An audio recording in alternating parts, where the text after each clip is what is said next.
Hello, let's continue with chapter 23, Nuclear Reactions, Part 2.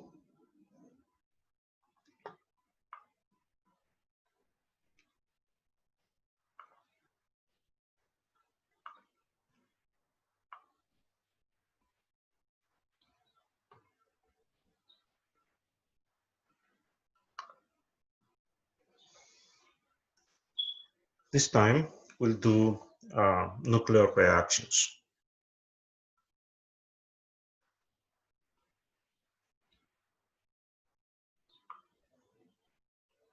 These are the types of nuclear reactions we are going to discuss. I'll show you step by step how to write and balance these nuclear reactions. Let's review a few important ways to write these symbols. Let's talk about notation. We are going to use isotopic notations. Let me just remind you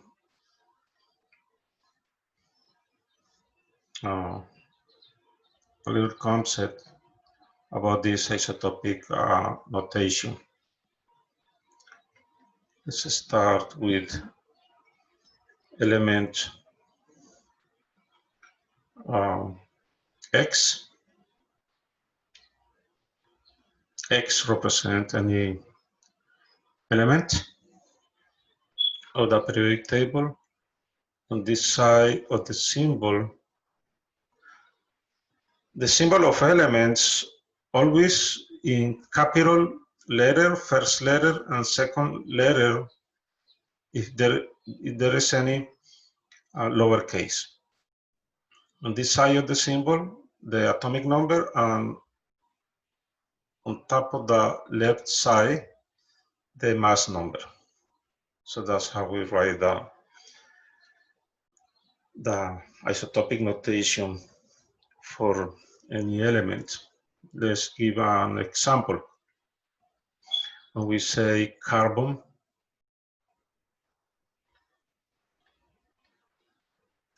dash 14. When you see this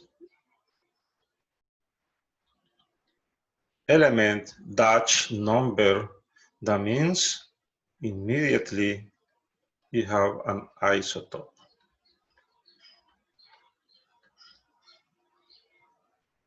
That's an isotope when you see that.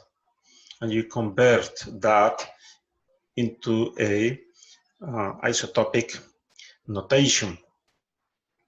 In this case, the symbol for carbon is capital C. 14 is the mass number for that particular isotope. So that's the number that goes here. And then you find in the periodic table the atomic number for carbon happens to be 6.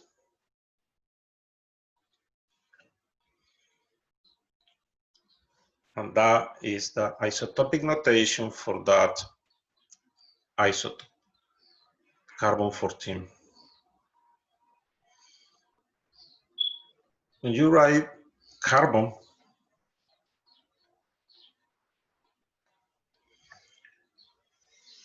you're talking about all isotopes. You're talking about the element that has atomic number 6. And in your periodic table, you see a mass, but that mass is a weighted average of all isotopes, taking into account the abundance of all isotopes there. And that is what we call the relative atomic mass. So in the periodic table, you see the relative atomic masses.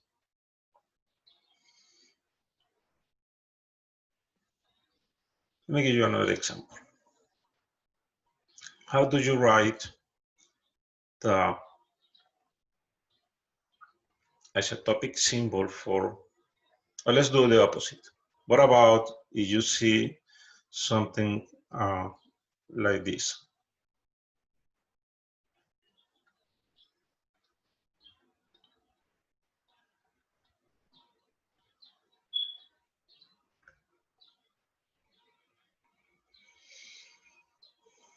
What is that? How do you write this down? So this is oxygen.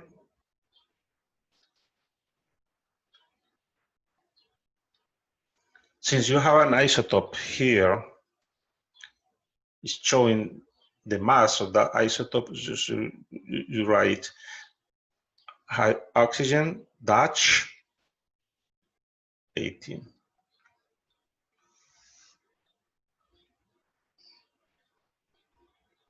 And so on and so forth for all isotopes in the periodic table.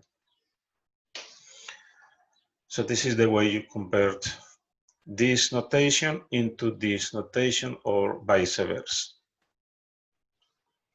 Stick to this notation when you're writing isotopes. The second set of notations is with the nucleons, the nuclear particles, or subatomic particles, subnuclear particles. We have the proton. So what is the symbol for proton we are going to use in this chapter? For proton, the symbol for proton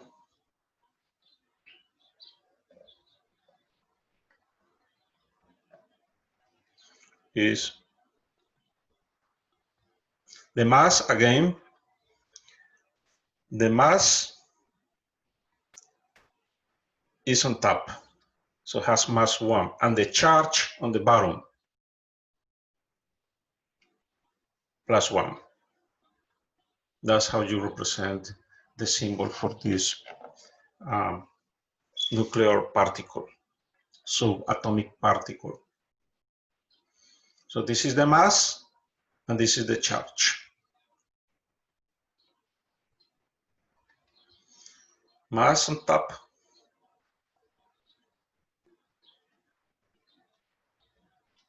and the charge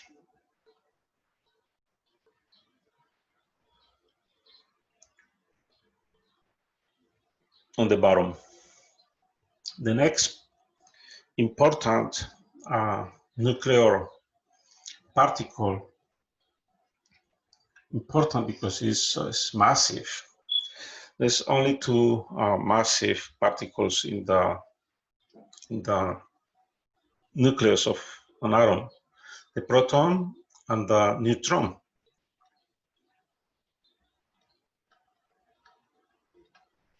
Symbol N, lowercase. What is the mass of neutron? This is the same mass as the proton, but this one has 0 charge.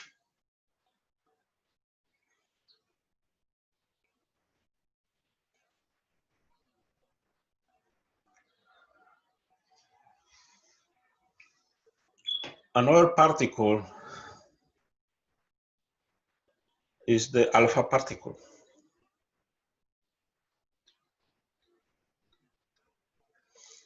An alpha particle, we just learned in the previous video, is the nucleus of a helium atom. So a helium atom is two protons, has 2 protons in the nucleus, and the mass is 4. So that means that helium nucleus has 2 protons and 2 neutrons. And of course, since we don't have electrons here, alpha is just the nucleus, or looks like the nucleus of helium. Has 2 positive charges. And that's why we say the alpha particles are positive particles.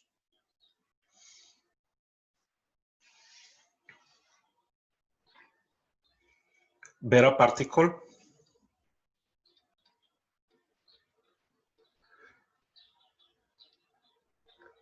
Since beta particles are electrons, so we represent beta as electrons.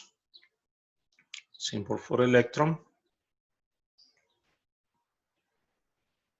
What is the mass of an electron? The mass of electron is close to zero. Very, very little mass. So we say the mass is zero. And what is the charge of the electron? -1.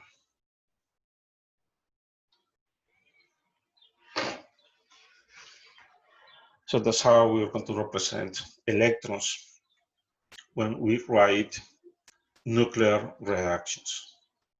Remember that when we are working in the regular chemical reactions, we just write electrons as E-.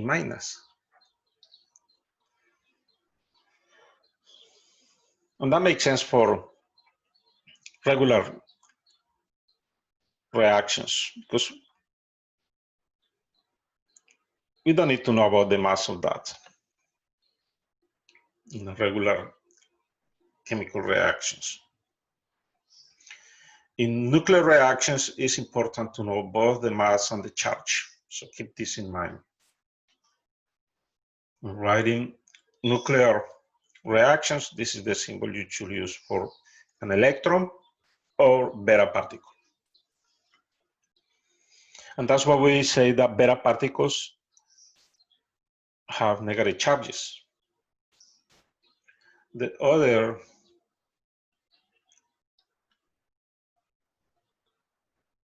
radiation that we use, the symbol for this radiation, gamma radiation, to the opposite.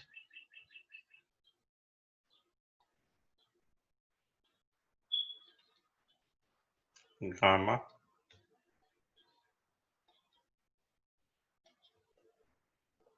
So we have gamma here. Gamma. The symbol is lowercase gamma letter from the Greek alphabet. And the mass, since this is pure energy, is radiation, the mass is 0 and the charge is 0. Remember, in the experiment I showed you, gamma radiations are not deflected by any electromagnetic charge or magnetic poles or magnetic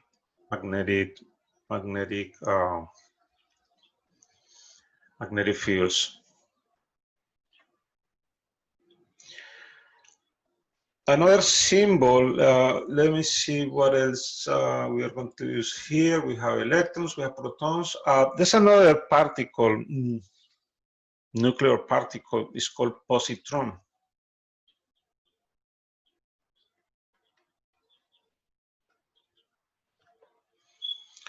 Positrons are the opposite of electron in terms of charge. They look the same. And we can use the same symbol as electron because it's like the brother of the electron with 0 charge, same as the electron, 0 charge. But this case, it has positive charge, so it's 1. The charge is 1, plus 1, or just 1. So when you see this here, the 1 positive, that's positron. When you see the negative here, that's an electron.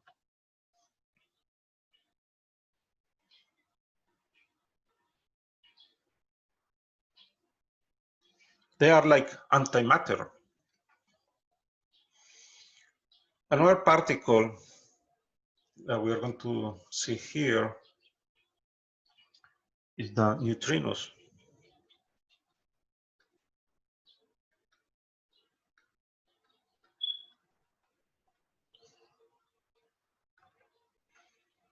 neutrinos, we use the symbol lowercase v.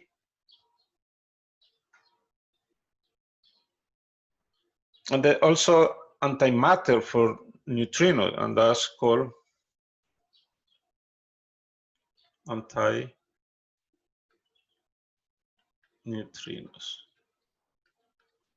And we represent the same symbol for neutrino, but we put a bar on top.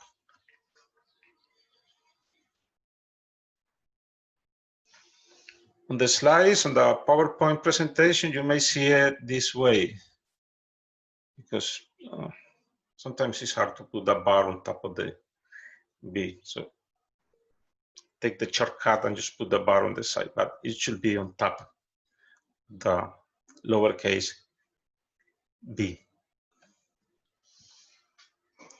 All right, so those are the symbols we are going to use when writing the nuclear reactions. Probably if I miss one, I'll show you later.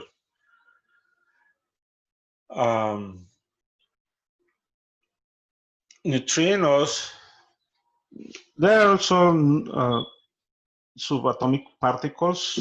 They are considered as fermions that works only within weak subatomic forces and gravity. There are like three different kinds of neutrinos: muons, tau, associated with electrons. Those are, very interesting particles. There are a number of subatomic particles in the nucleus. I will discuss that later. Type of reactions, nuclear reactions, we are going to discuss alpha emission, we are going to discuss beta emission, positron emission, gamma emission, neutron emission, and electron capture or K capture. This is a photograph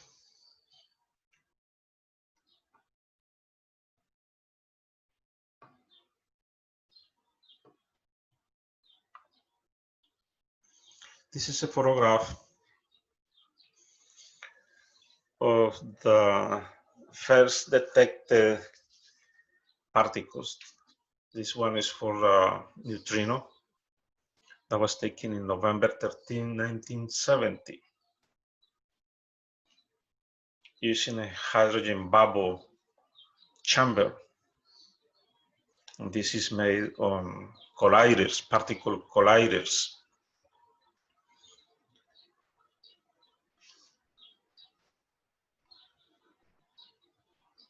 Very interesting, right?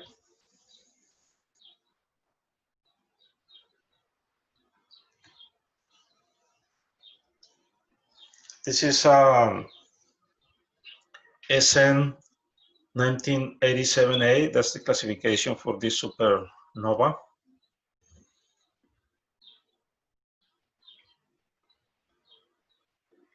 The photograph was taken from the Hubble Space Telescope. It's beautiful picture of the portion of the universe showing this dying star emitting neutrinos.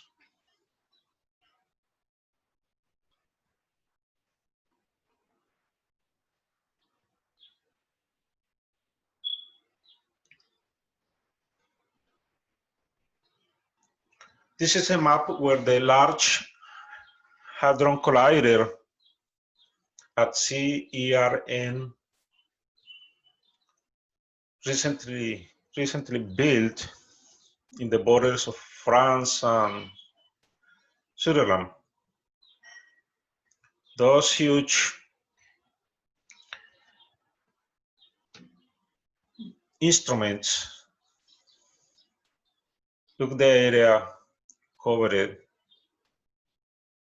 by the Large Hadron. This is where the particle goes at high speed, and the speed is increased using super magnets.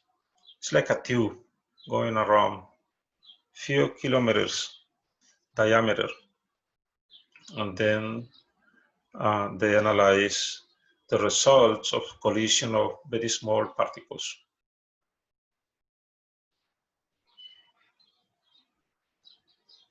So, for example, they take protons and they speed those protons very high speed, and they collide the protons to see what is the result of that collision. It's like when you strike a piece of chalk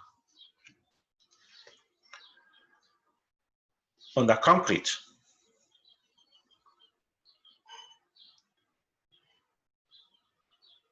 What's going to happen with the chalk? It breaks into many tiny pieces. So that's what the collider does. And then they take pictures of that collision and they analyze the results of every particle they found. That's how they found new nuclear particles. This is the tube I was mentioning. And it works with superconductors.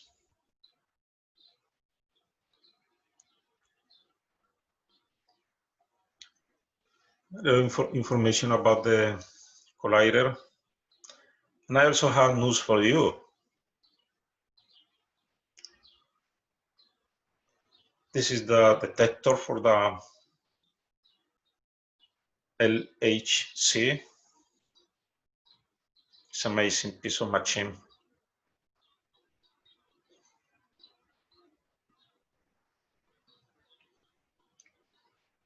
This is the good news.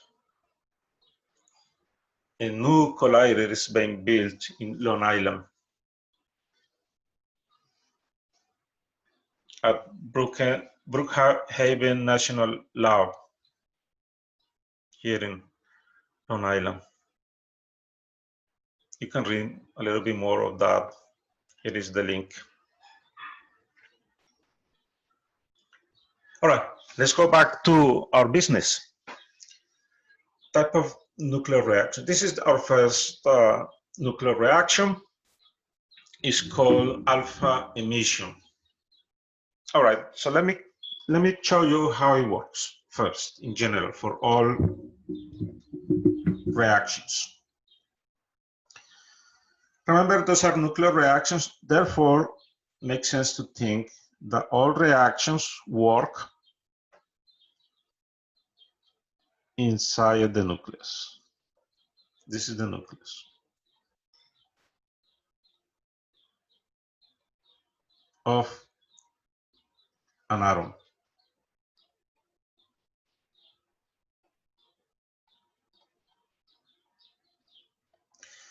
What do we have inside of the nucleus?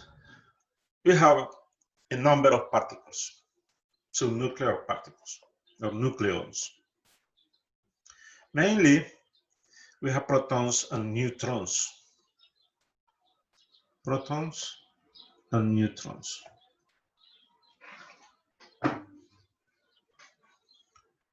For most of the nuclear reactions, everything is going to happen here, and the reaction, the nuclear reaction, will produce either protons or neutrons or electrons, etc. In some of these reactions, one particle goes out, and that's what we call radioactivity. It's the spontaneous natural emission of particles of radiation from the nucleus of the atom. That's radioactivity.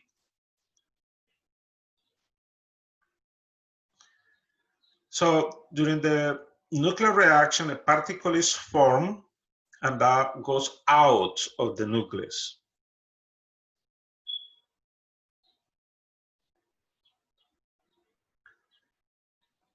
Sometimes the nuclear reaction keeps one or two particles inside. So produces something, one portion stays there, and the other portion goes out. It's important that you realize that, because if the nuclear reaction produces a proton and that proton stays inside the nucleus, that means the atomic number for that element, this is the original atomic number for that element. If the reaction produces a proton and the proton stays inside, doesn't go out, that means the atomic number for that element will increase. So that means the atomic number will change. And what happens when the atomic number changes? That means now we're talking about different elements. So for example, we have here initial atomic number.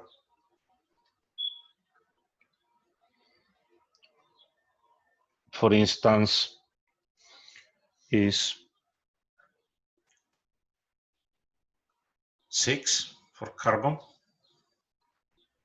And during the process, the nuclear reaction produces 1 proton.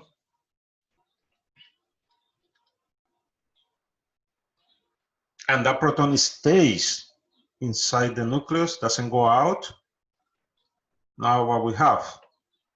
Atomic number 7, because the number of protons went up by 1. What element is this? This is carbon. And that's what we call the mother element.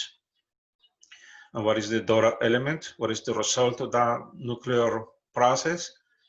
Now we have different elements, because carbon is only 6, always. That's the ID of that element.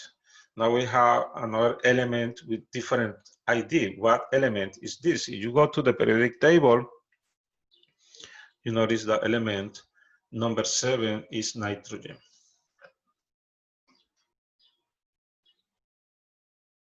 So we have to keep in mind what is being produced, what is being ejected out of the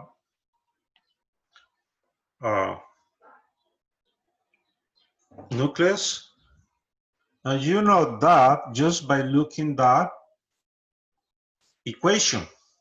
The nuclear equation shows you, like in this case here, those are, let's call, in regular chemical reactions, how do we call this portion of the chemical equation? We call these reactives, right? So those are the particles reacting. We're not talking about chemical reaction. But this, in this equation, is showing that these two are interacting together to make something new.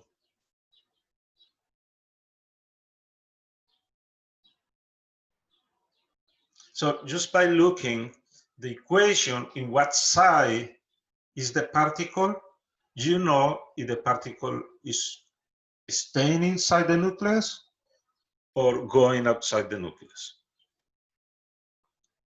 So this is inside nucleus. And this is going out.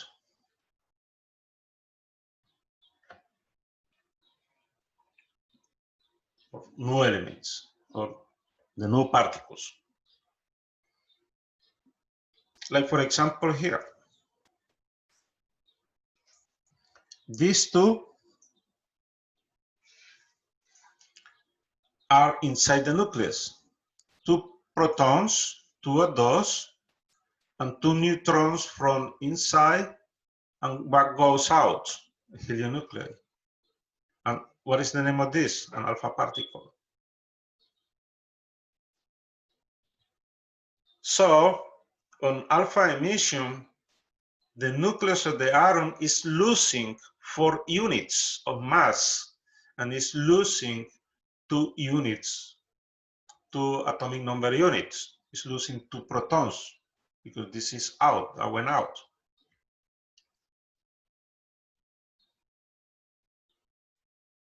And what happened with the atomic number for this particular case?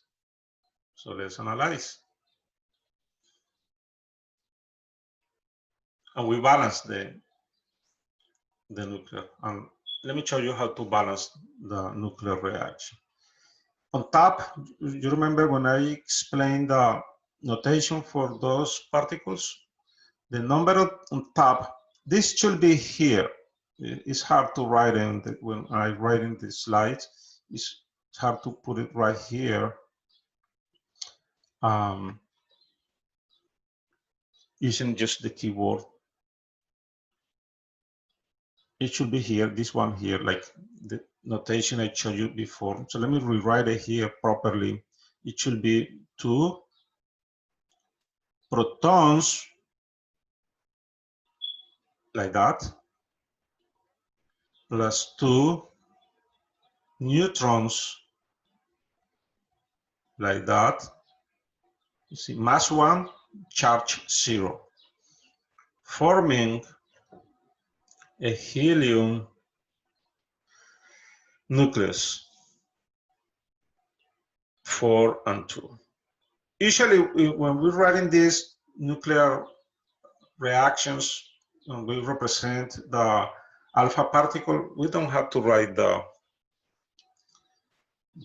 positive charge. We're talking about the nucleus only. Of course, it has 2 positive charges here. If you want to be very explicit, so you write it down. Okay. And this is the alpha particle.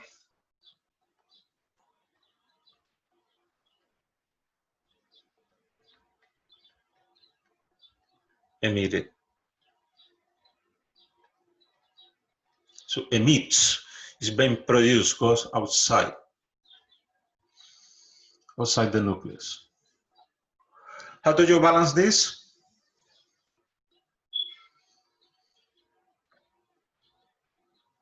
You need to balance both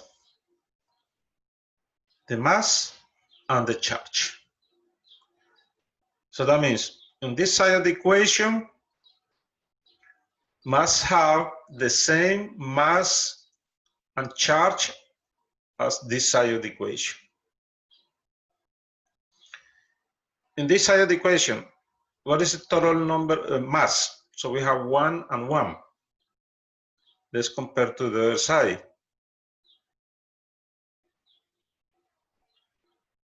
Oh, sorry, you have 2 of those. It's 2 times 1, 2 times 1. So we have 2 and 2, 4, and the mass here is 4. So it's balanced. The mass is balanced. What about the charge? So we have 2 positive charges. This is neutral, and we have here 2. It's positive, right? 2 plus. So that's how you balance. Very simple. You just count the numbers on top. Don't forget to use the coefficient, and that mass equals to the total numbers on top on the products.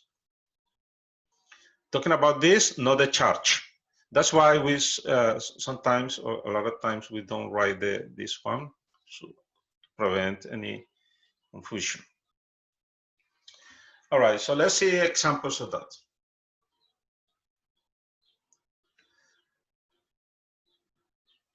This particular type of emission is very common on heavy elements. The elements that are at the end of the periodic table, we call heavy because they have a lot of protons and neutrons, and that produces a lot of instability, and they want to lower the potential energy by releasing alpha particles.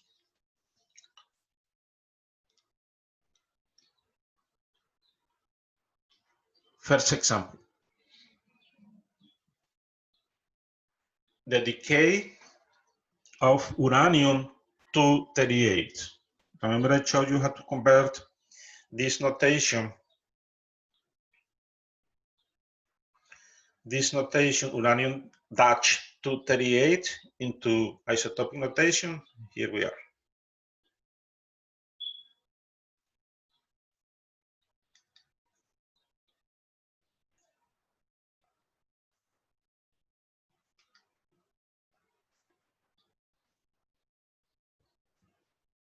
I want to change the color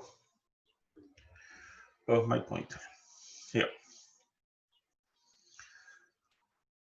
The notation doesn't tell you about the atomic number, so you go to the periodic table, find what is the atomic number for uranium, because all uraniums have exactly the same atomic number, which is 92, and that goes here. But this particular atom or isotope has only this mass, 238. That's the mass number. All right. So this equation is showing that this atom goes to a nuclear decay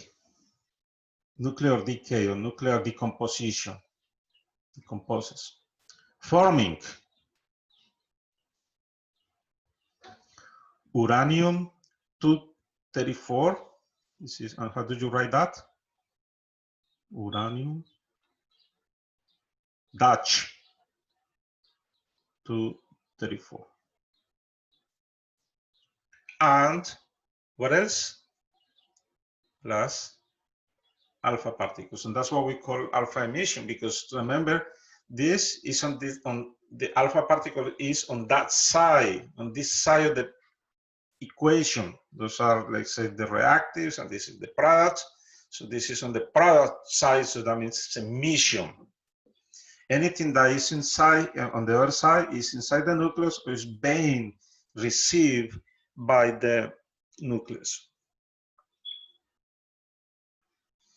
Let's see if that equation is balanced. We have here on top, all these numbers should add equal on each side.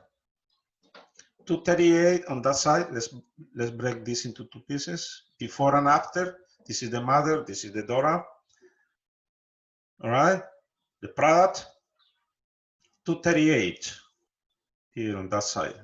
Let's remember, we do both balances. We balance the mass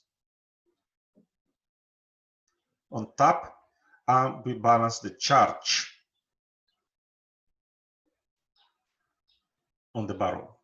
So on top, on this side of the equation, we have only one isotope, so it's 238. Anything on the other side should add to the same number, 238. Here we have, remember, we are in only top numbers that represent the mass of every species. We have 234 here plus 4.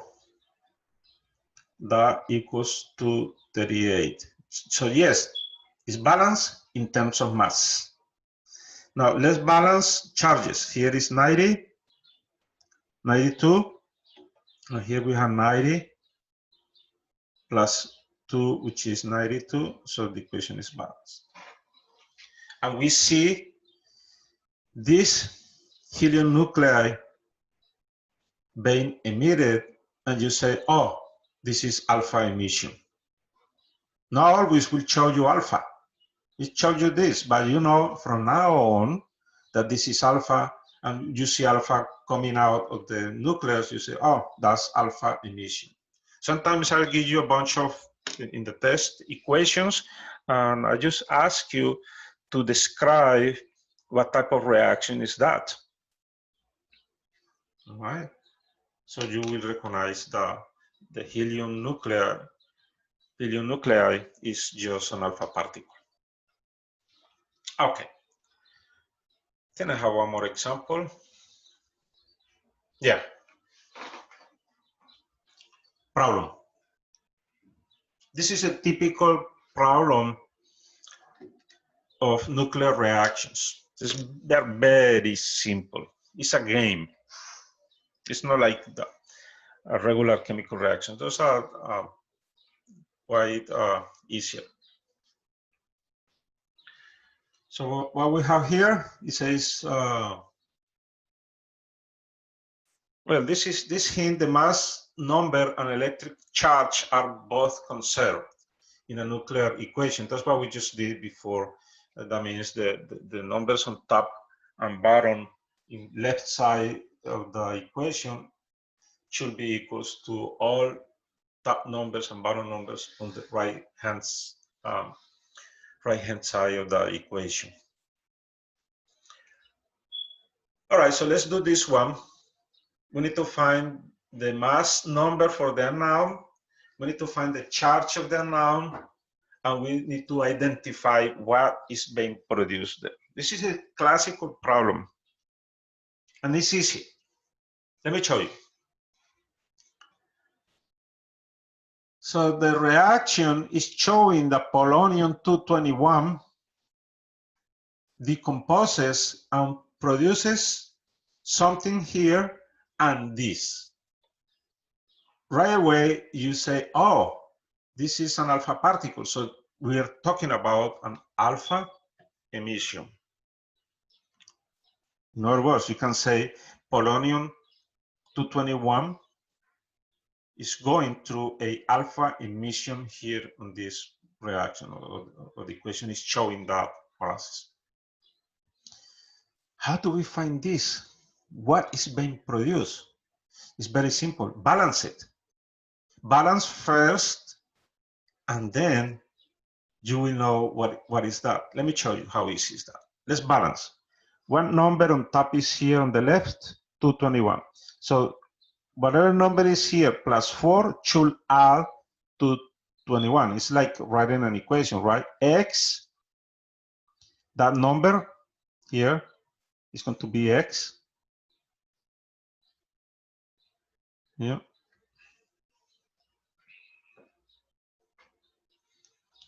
Let me put it a different way so you can remember easier.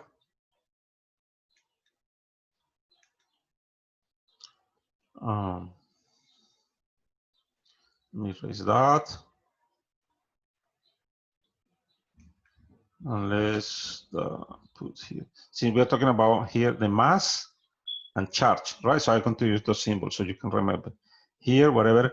Usually, what I like to write X for the unknown, but let's leave it unknown. It could be X or any other letter that doesn't represent element, because we are going to find what element is that.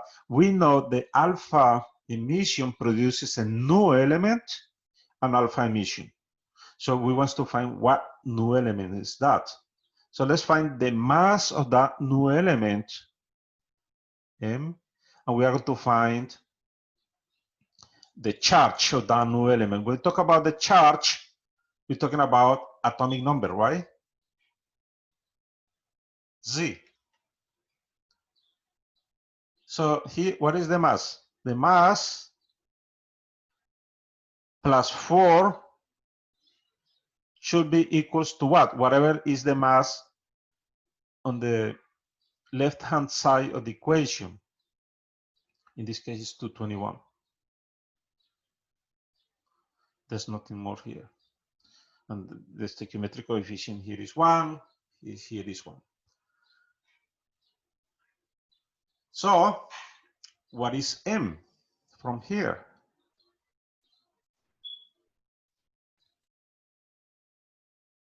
So that's going to be 217.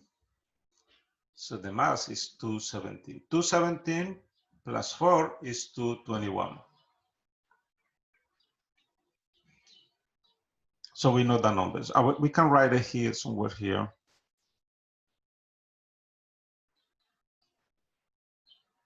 So the new element has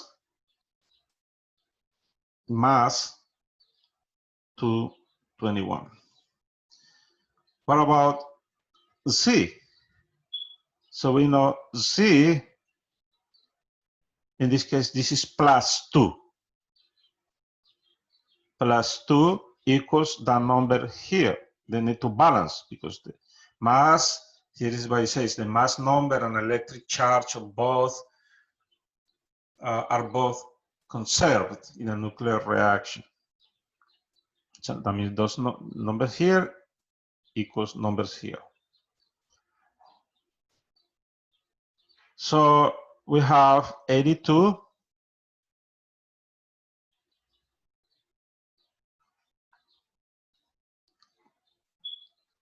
What number goes here? I just said it by. What number should be here? So that means C has to be 84 minus 2, right? So it's going to be 82.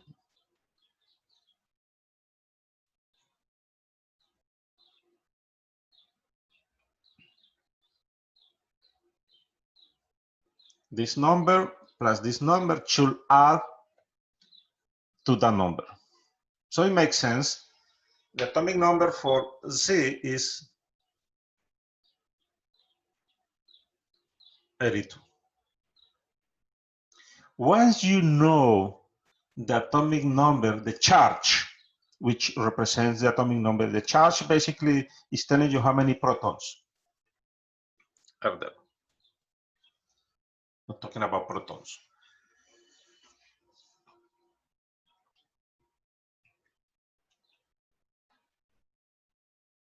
What is that? Atomic number is the ID of the element. So you go very quickly to the periodic table and find what element is element 82. And I'm checking here on my periodic table that I have next to me. And it says element 82 is lead. So you replace that and you rewrite the equation. So just find the answer on your multiple choice. Lead, and put everything together. 2, 2, 1, 82. If we write the complete equation, it should be polonium 221 84 goes through a decay to make this PV. Lead 221 82 plus 1 alpha particle. 1 alpha particle. And everything is balanced, as you can see.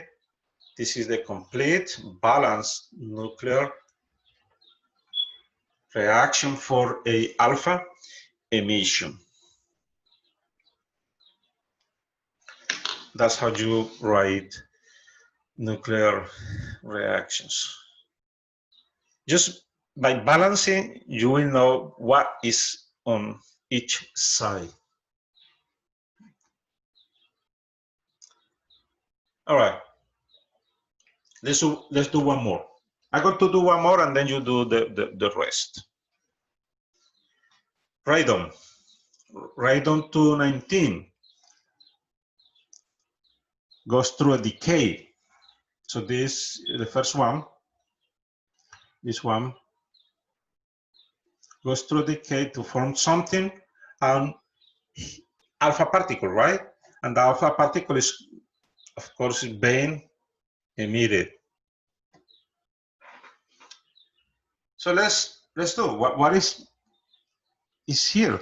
What is the DORA element? What element comes out of there? So notice that there was every time there's a change in the atomic number, that means you have a new element.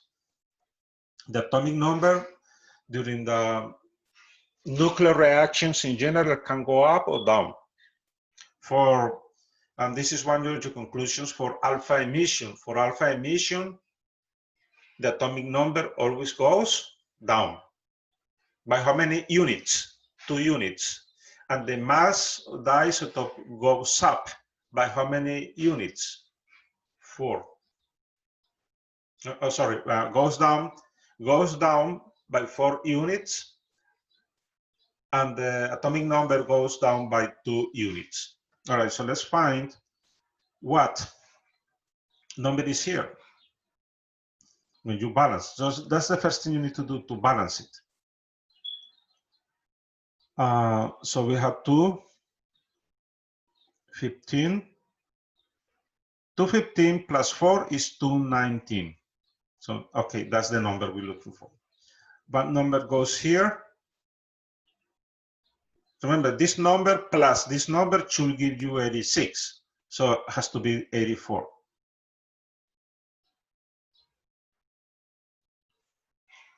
And that's it. Once you find this number, you got the elements. Go to the periodic table, find element 84. Let me check my periodic table here. It's polonium. So you write the symbol, polonium, atomic number 84, and the mass for this particular polonium isotope is 215. That's the answer.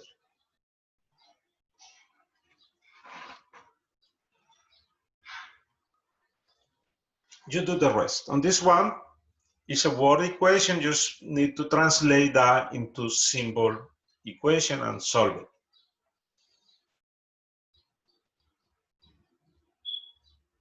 Let me do this for you, because this is a bit different.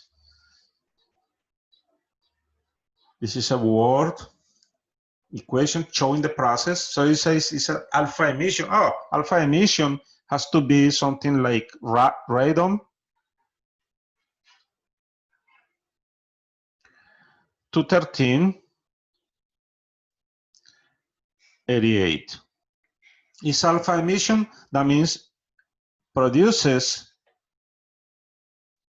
something, a new element, plus alpha emission. And what is alpha emission? We have to use the symbol for alpha, which is 42. Now find what number is this, find what number is this, and then you have found the new element. And you have to find in the periodic table and rewrite, replace the X by the symbol of the actual element. You finish from here. This is similar. All right. Beta emission, second nuclear reaction. I like to analyze the whole equation first to see what's going on there. So we have a nucleus. Is this inside the nucleus or outside the nucleus? This is inside the nucleus. Remember, all nuclear reactions are happening inside the nucleus. Right? I got to put a border here. This is the border between the nucleus and outside, where the electrons are. Electrons are somewhere here in energy levels. Here, this is the nucleus, right? Let's say this is the nucleus. Inside the nucleus, one neutron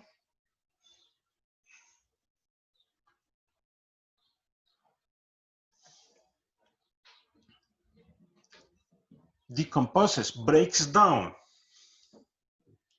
into a proton. Wow, it's interesting. A neutron actually had inside a proton, and also into a, what is this?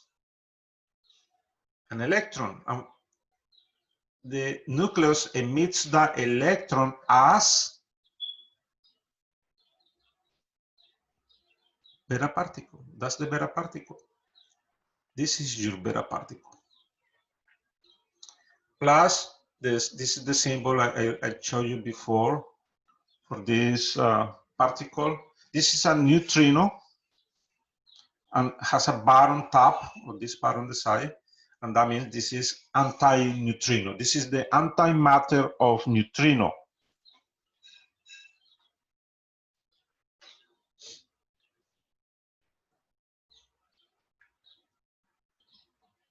So it's really interesting. We just discovered here that the neutron is actually, you can actually break down neutron into pieces.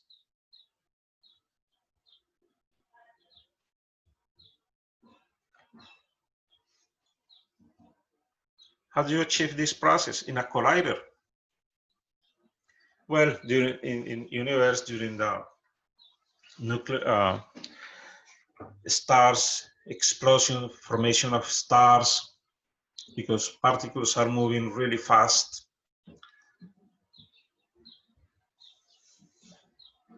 At the speed of light, so the collisions are very strong, break things into pieces, making new particles, these new particles, and forming new elements.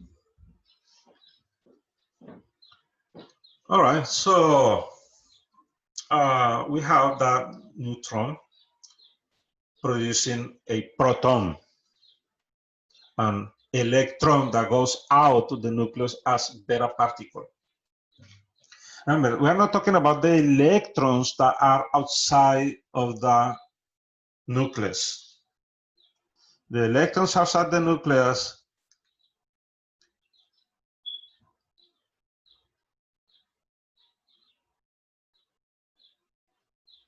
are outside here somewhere in orbitals, using the old, very old, outdated notation. I'm going to dare to write here. Remember Bohr, Niels Bohr, he classified the first energy level as K. Now we know those energy levels. We use different notation. 1 is 2, 2 is 2, different energy levels. So Burns, he was the first one on talking about energy levels, but he made some mistakes. But he put the first bricks to understand the atom structure. So he called the first energy level K and the second energy level L.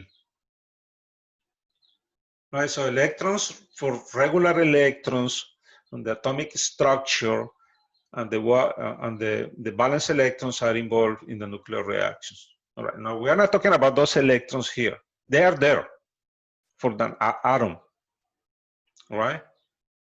We're talking about electrons that comes out of decomposition or breakage or decay of neutrons inside the nucleus.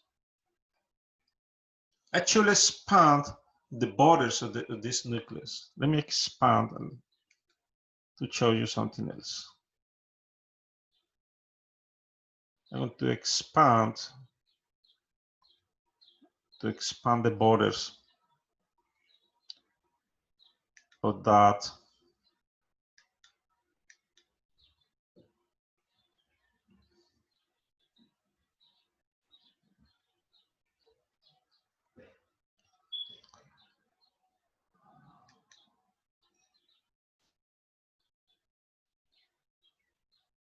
Here, blue. The border of the nucleus. Oops. This is the nucleus. There. But all protons and electrons are, protons and neutrons and subnuclear particles are. I expanded the borders of the nucleus to show you that this neutron is producing a proton, and that proton stays inside the nucleus. It's not going out. It's not proton emission. On this particular reaction, emits only beta particles. That proton stays there. What is your conclusion? That the atomic number for this element doing this emission process is going to gain one proton in the nucleus. So that means for this beta emission, atomic number of the product always goes up.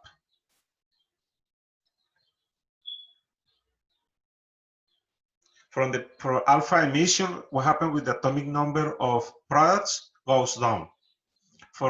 Goes down by 2 units. And beta emission, the atomic number of the products goes up by 1 unit because every per beta emission.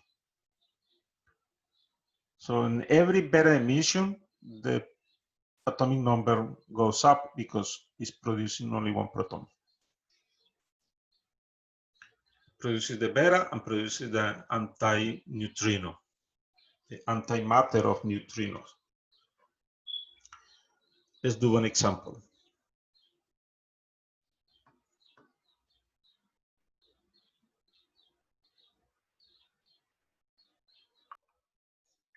Let's check this nuclear reaction of tritium emitting beta particles.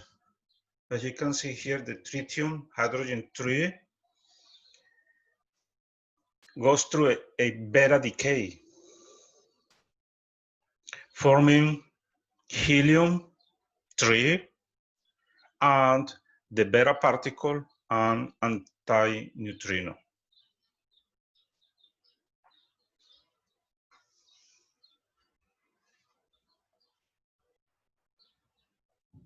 Those particles comes from the nucleus, leaving the proton inside, and that's the one that changes the atomic number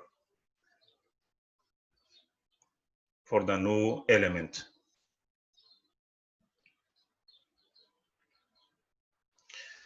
Beta particles behave as electrons. They are very small. They can travel up to 30 centimeters in dry air.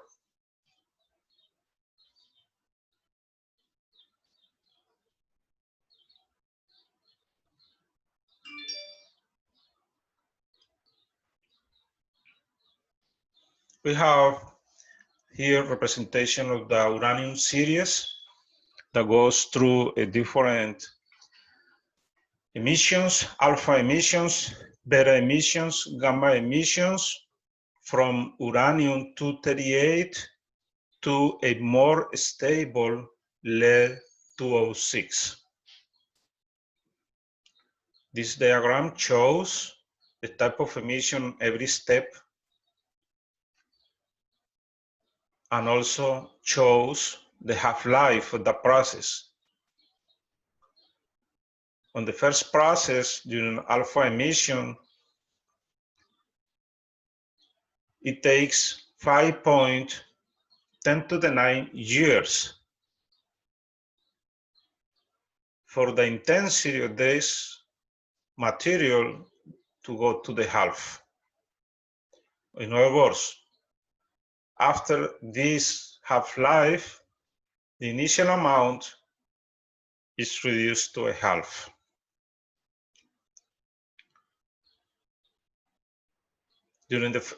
After the first half-life, for the first process, 50% of uranium is converted into thorium-238. That means the other 50% that didn't decay is what we call the fraction remaining.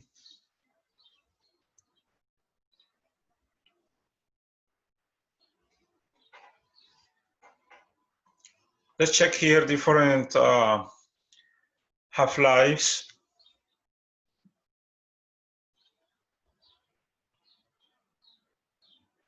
Again, the radioactive decay goes only through a first-order kinetics.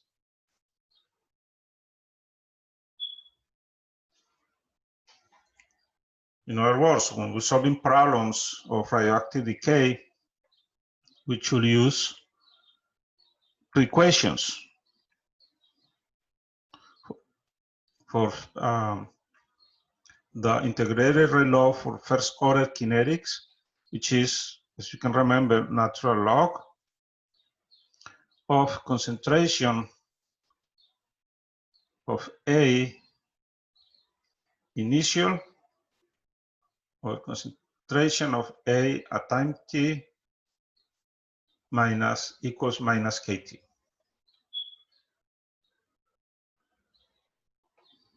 And the second equation, usually we work together to solve radioactive problems, is the half-life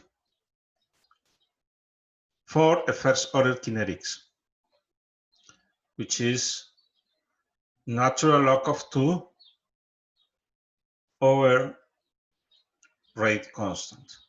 If we plug that into the calculator, you find the natural log of 2 is 0.693 over constant. So with these two equations, we can work out, we can find half-life. For example, if you know the initial concentration and final concentration,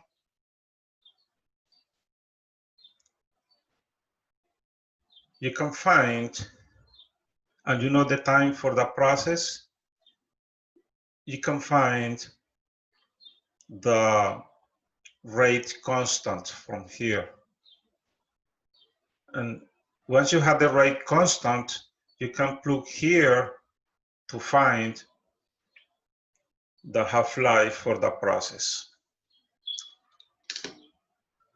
I have another video showing how to solve this problem, so I recommend you go and watch these videos. Also check the problems I solved on the kinetics chapter. This is an example of how the radioactive decay works. This is the decay of carbon-14.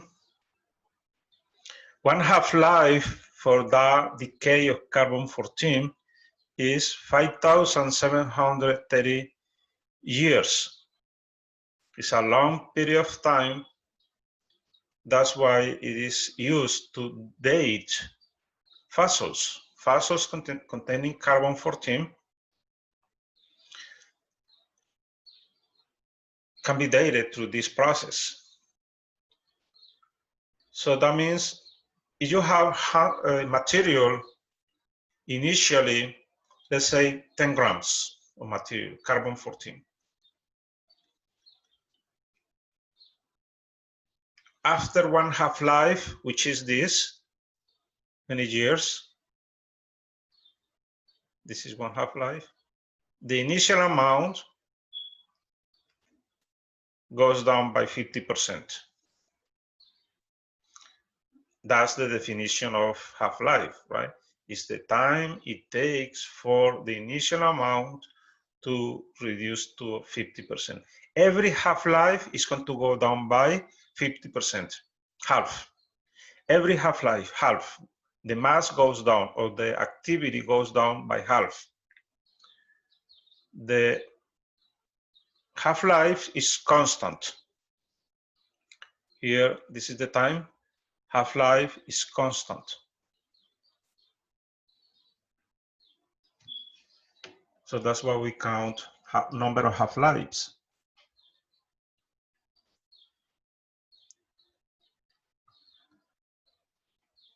That means after 1, 2, 3 half-lives,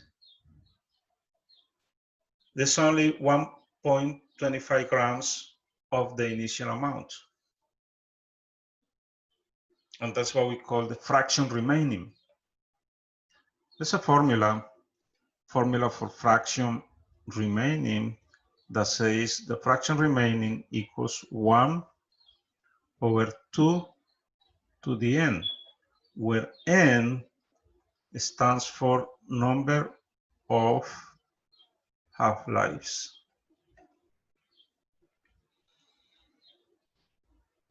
And a simple process like this is, you can do it either way. You can do it graphically, and you say, okay, so if I start with 10 grams of material, in this case C14,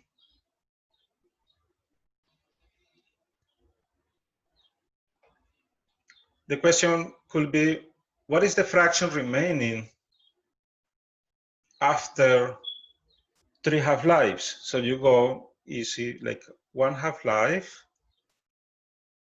2 half-lives, and 3 half-lives. So we have 3 half-lives. This is the half-life.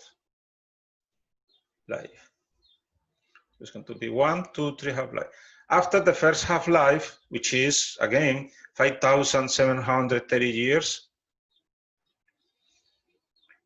what is the fraction remaining? Half of that, which is 5 grams. And after another half-life, this amount goes down by half again. So you will have 2.5 grams. And after another half-life, the fraction remaining will be half of that initial, the previous one, 125. You can do it by fractional also. This is initially 1, or you can say 100%. After the half-life, you get 1/2 of the initial. After another half-life, you get half of this. That means 1/4 of the initial. 1/2 of 1/2 is 1/4. This is 1/4 of the initial. After another half-life, half of this, which is 1/8 of the initial.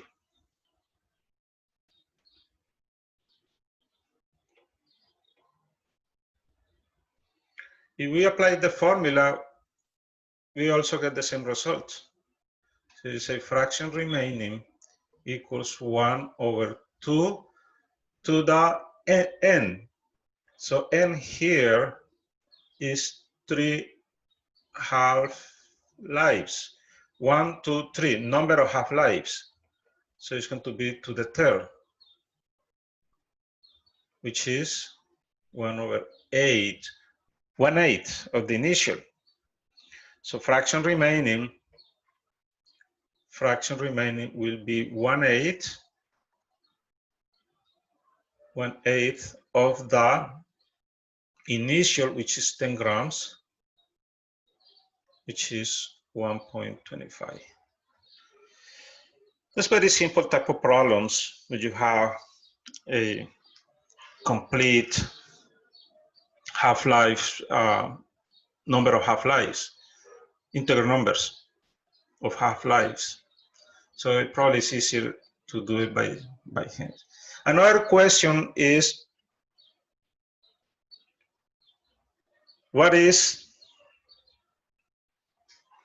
if this is the fraction remaining, so what fraction was converted into new elements or new material? Remember, this is 1/8 of the initial. That means the fraction converted, because remember here, first half-life, this decays producing radiation alpha beta plus something new.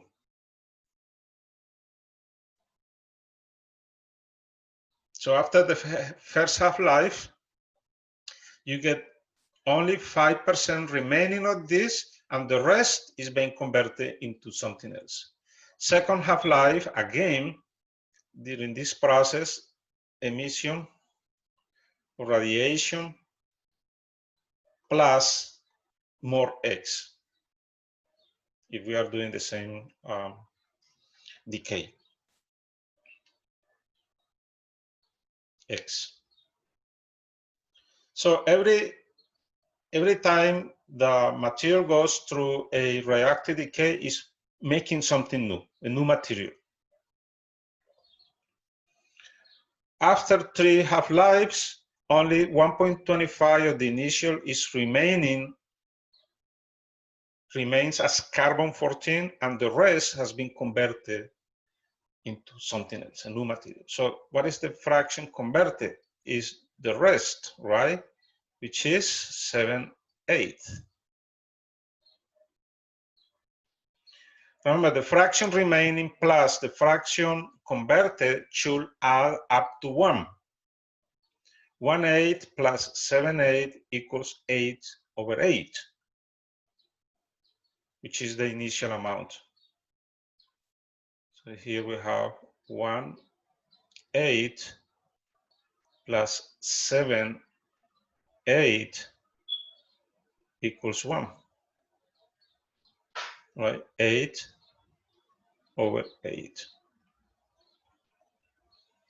This is the fraction remaining. This is the fraction converted. Oh, sorry, here. Remaining. This is the fraction converted, and that they add up to 1, the initial. So the fraction converted is 7/8 of 10.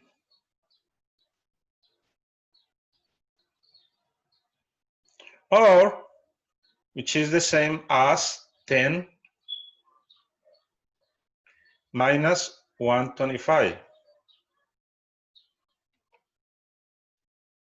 Because we already know what is the fraction remaining. We started with 10, remains 125. So 10 minus 25 is the portion of mass converted into new material. All right, let's continue with this example here. These are the two equations I was mentioning before.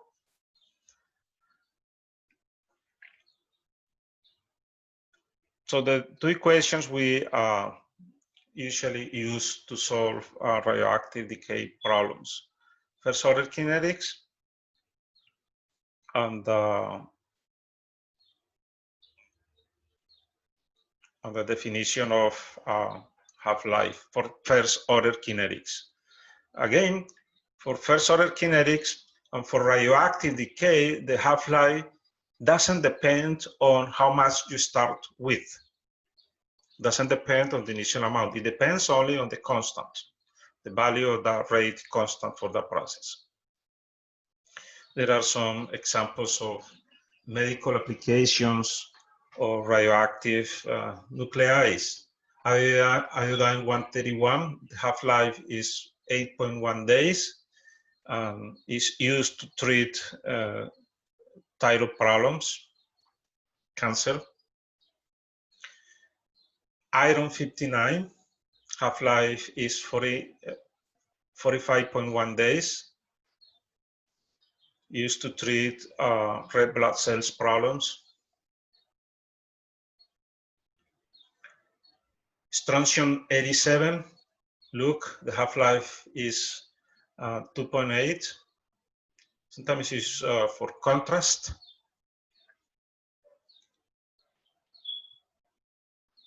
To see bonds in your X-rays.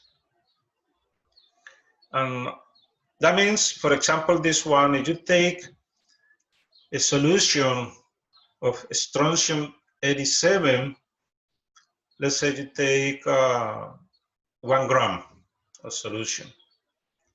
After 2.8 hours, your body has only half of whatever you took. That means we'll have 0.5 grams, and so on and so forth. It's technetium-99, half-life is 6 hours.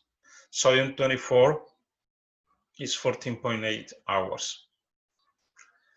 Another important isotope is potassium-40. It's called the potassium-40 clock because it is used to date rocks. Since rocks don't have carbon-14, so we cannot use carbon-14 to date rocks. Carbon-14 is present only on remainings of fossils. fossilized bones of remainings of those creatures that existed in our planets millions of years ago. So those materials, since they comes from living things, they contain carbon, carbon-14. And that carbon-14 decays to carbon-13 and 12. Rocks don't have carbon. Rocks are made of inorganic materials, minerals. So potassium is present in most of these minerals, and it is to date the age of these rocks. That's how we know the age of our planets, because the oldest rock that has been found and dated was done through this process. This is the decay of potassium 40.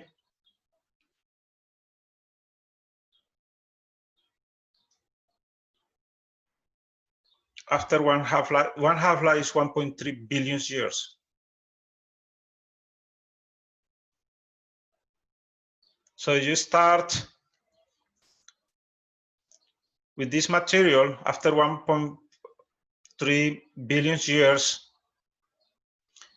The fraction remaining is half of that, which is 500 grams, and so on and so forth after every half-life.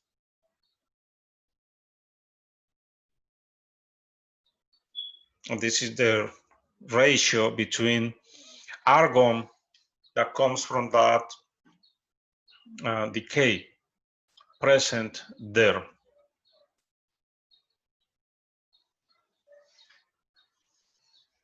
This is one example how to solve these problems. So suppose you have a 100 milligram sample of gold 191, which has half-life of 3.4 hours. How much will remain after 10.2 hours?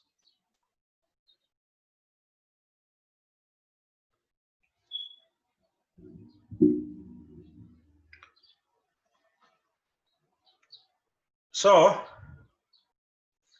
an easy calculation will be, let's write that information down.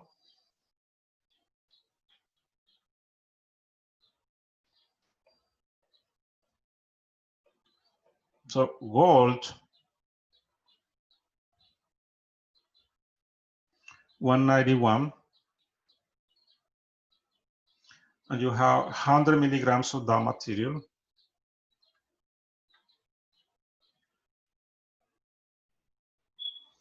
And we know the half-life. One half-life is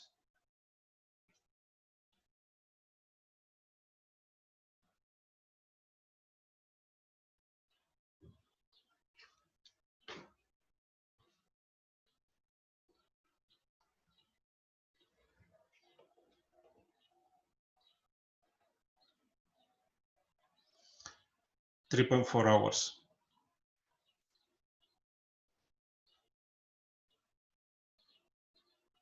So after one half-life, the fraction remaining is half of the initial, which is going to be 50 milligrams. But the question is, how much will remain after 10.2 hours? So after 10.2 hours, what is the fraction remaining? In order to find that, we need to know how many half-lives elapsed during 10.2 hours, or how many half-lives are in 10.2 hours. So easy calculation is to divide this by the number of half-lives, which is for the value of half-life, 3.4, to find the number of half-lives. So if you plug that into your calculator, you will find that 10.2 divided by 3.4 contains exactly 3 half-lives.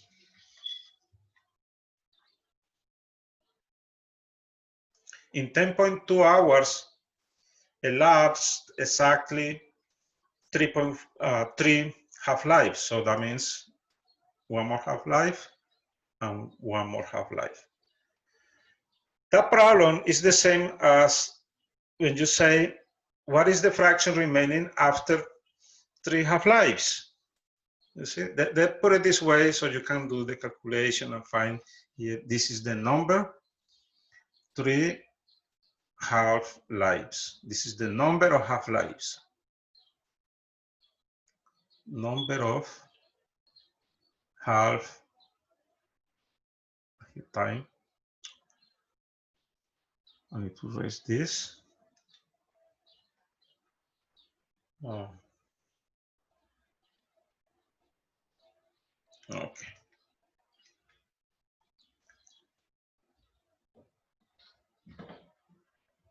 Number of half-lives. So you can use many ways. The formula, you can graph it here, and or you can say, okay, after one half-life, you got fraction remaining is 50 milligrams, and another half-life is going to be 25 grams, milligrams. And after another half-life, which is the third half-life, is going to be 12.25.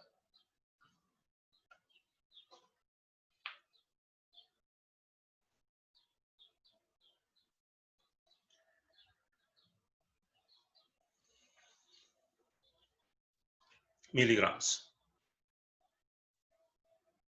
Or you can use the formula, or you can use fractions. You say, okay, if I start here, this is 1. This represents my initial amount, 1. After one half-life is going to be half of that. The next half-life is going to be 1/4 of that. And after half-life is going to be 1/8 of that. So 1/8 of the initial amount times 100 milligrams gives you your answer. Or you can use the formula. Fraction remaining equals 1/2 to the n, where n is the number of half-lives. So 1/2 to the 3, because we have 3 half-lives in this process. So it's going to be 1/8.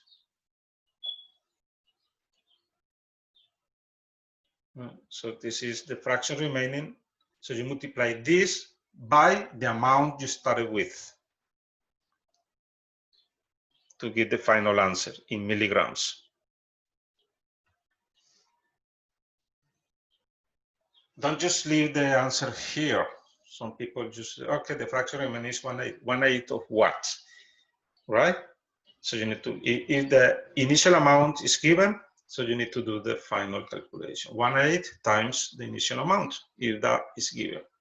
Sometimes the problem asks only in terms of fraction. So you will say the fraction remaining is 1/8 of the initial amount. If the problem gives you exact number of half-lives, it's easier to do it this way or use the formula. If the problem doesn't give you exact number of half-lives, like for example, it says 3.5 half-lives or 3.78 half-lives, things can get a little bit more complex, because then you don't know what fraction is here in between. Right? So in that case, you will need to use the integrated rate law to find the final concentration, because you know the half-life, you know the time,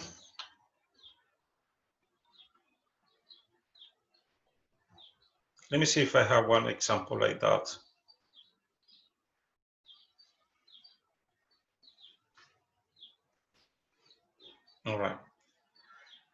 No, I don't have an example of that, but we can make one.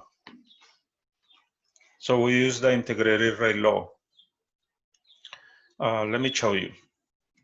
I'm going to erase this. So I'm going to use the same problem. I'm going to modify the problem a little bit.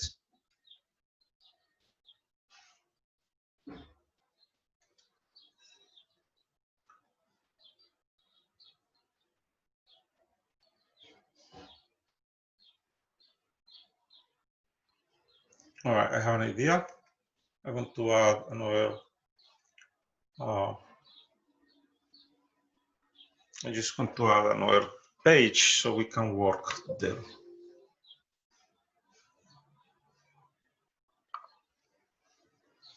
I'm going to add another page here, and we work on that one, and we don't lose the previous work. So I'm going to use the same problem. I'm just going to do a little modification. Exactly the same problem, but in this time, I'm going to ask on the same from the previous problem.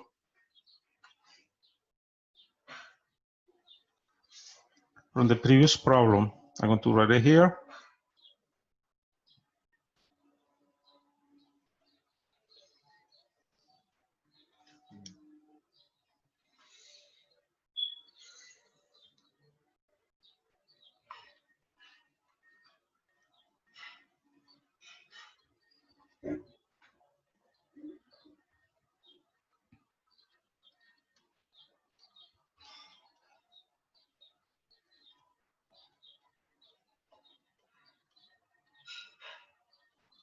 We are going to add another question, number 2.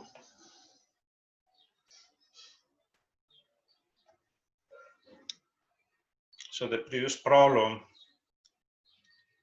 we have first question here.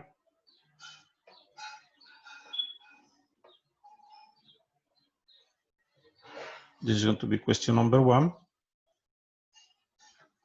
And now we are going to add one more. All right. Let me go back.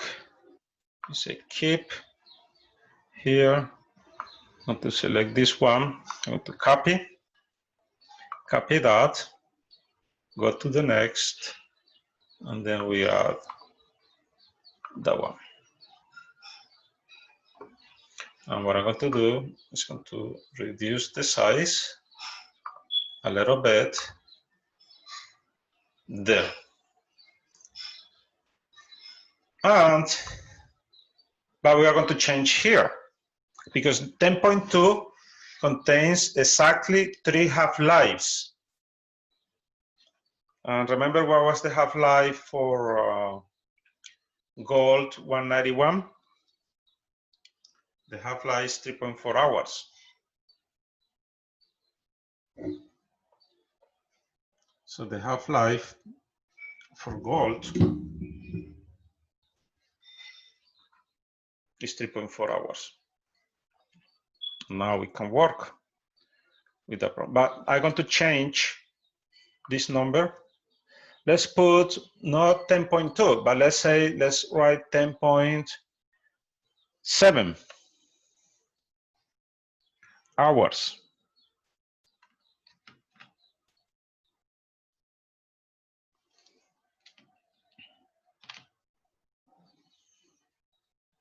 That changes a lot, right? Because we are using exactly the same element, which is called isotope. This is called 191. Gold 191. And the half-life for gold 91 is 3.4 hours. So usually the problem I will recommend you find the number of half-lives, right? So number of half-lives, because we have the fraction remaining, which is 1/2 to the n. N is number of half-lives. And that, you get that by the time elapsed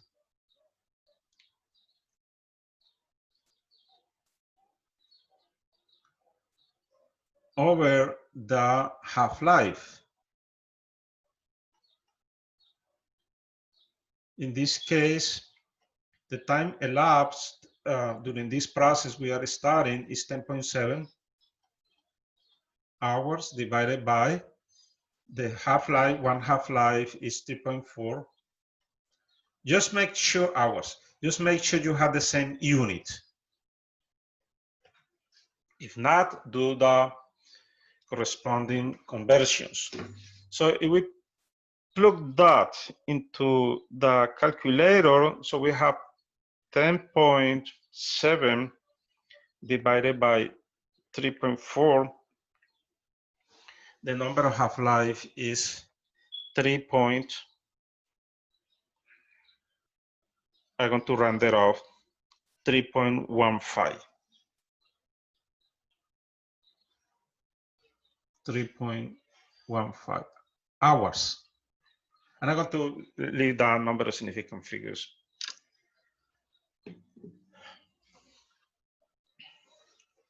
If we use the proper number of significant figures, so then we'll have here 3.2, right? Let's work with that, 3.2 hours.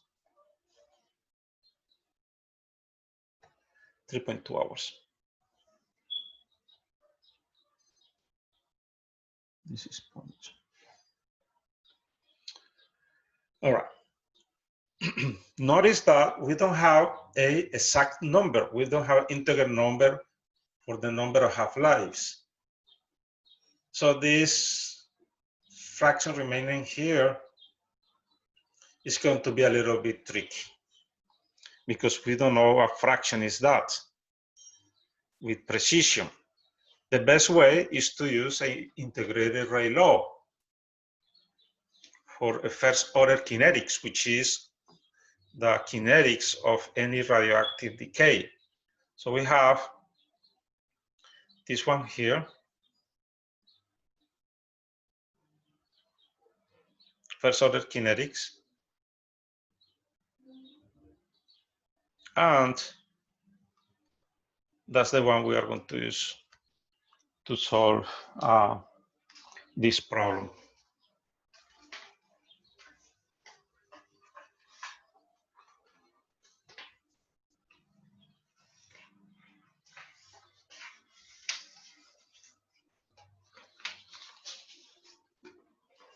So you write the two equations you need to solve for this type of problems. Again, is natural log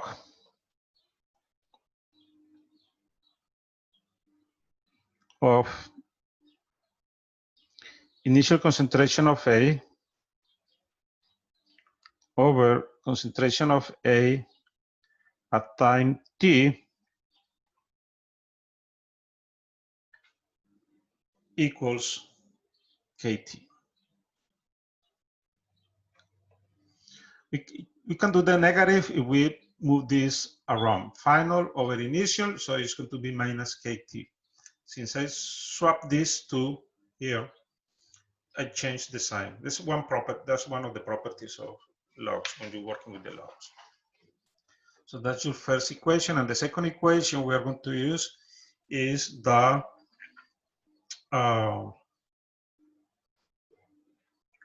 half-life for a first order kinetics, which is 0.693 over K. So notice that what's given on the problem. Let's copy all the information. What is given? We have initial concentration. right? We know initial concentration of, in this case for gold, 91, which is what was that? 100 milligrams. 100 milligrams, yes. That's the initial milligrams. That's initial. The final concentration after that time, at time t, we don't know. And that's what we want to know. What time is that? 10.7 hours for the second question. And what is the half-life for that particular isotope? Half-life is 3.4 hours.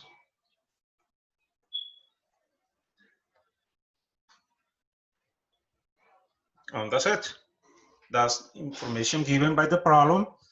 And you approach this, so you look at your two equations, check the first one, what you know. We know this. We don't know this.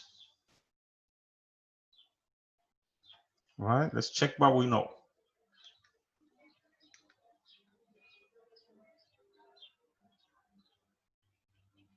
Let's check what we know. We know this term. We don't know this. This is the unknown. Rate constant, we don't know. It's unknown. The time is this. Yes, we know. In the first equation, we have two unknown variables. Since you have two unknown variables, that means you need two equations to solve the problem. You need another equation, and the second equation is this. This is your second equation. Let's see what we have here. Do we know half-life? Yes, we know that. This is a constant. Do we know this? The rate constant? No. So what is the strategy here? We don't know the rate constant and we don't know the final concentration, and that's the actual question. So in order to answer, to solve for the final concentration or fraction remaining of A, we need to find what is the value of the rate constant. How do we find the value of the rate constant? Once we know the value of the rate constant, just plug down here, we know this, we know that, we can easily solve the problem, solving this term. Yes, use the definition of half-life to find the rate constant, because we already know what is the value of the half-life.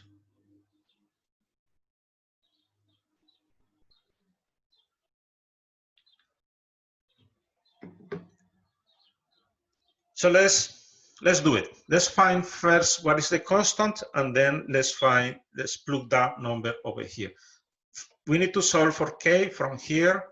So this is called equation 1, and this is called equation 2. And you say from equation 2,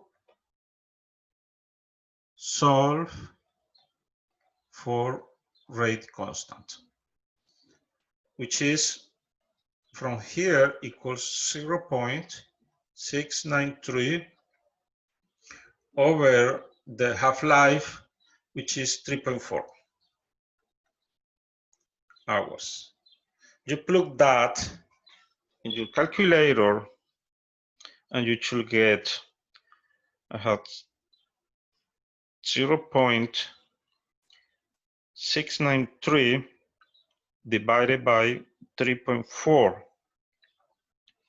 And I got, what do you get? I give you time. Stop the video, do your calculation, your own calculation, you practice, you're increasing your skills, your speed during the process, because you will need a skill and a speed to solve problems for the test. And that's the purpose of the test. So you can demonstrate that you can do it on your own. Remember, don't be bystander. Be an active learner person. All right, so I got 0.20. 203. So I'm going to leave it here. We don't need to round it out. And units. Hours are on the bottom, so units are hours, -1. All right. We just found the rate constant. Now, plug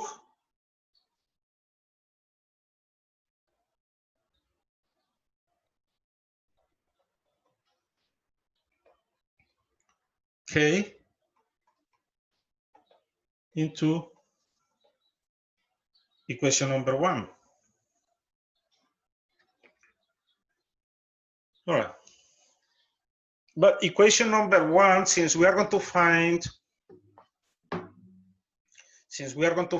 the concentration at time t, we need to work this equation a little bit. Right? So we have natural, this is the original equation, log of concentration of A over concentration of A at time t equals kT.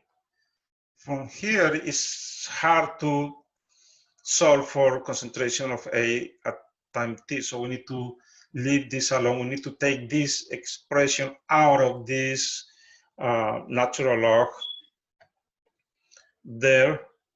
So one way to do it is taking anti-log on both sides. So taking anti-log on both sides, we leave, so you say taking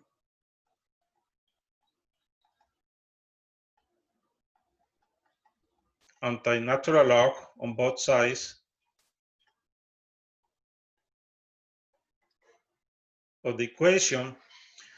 Natural anti-log of natural log cancels, leaving concentration of A initial over concentration of A at time t equals, what is anti-log of kT?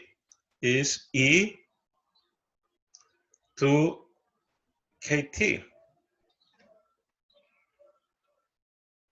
And now it's taking a better shape.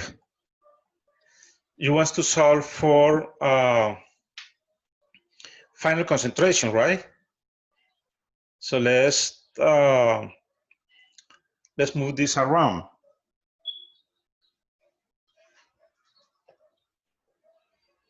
That means the concentration of A at time t, I'm going to just swap these two terms. This is dividing, goes to multiply there. This is multiplying, that goes to divide.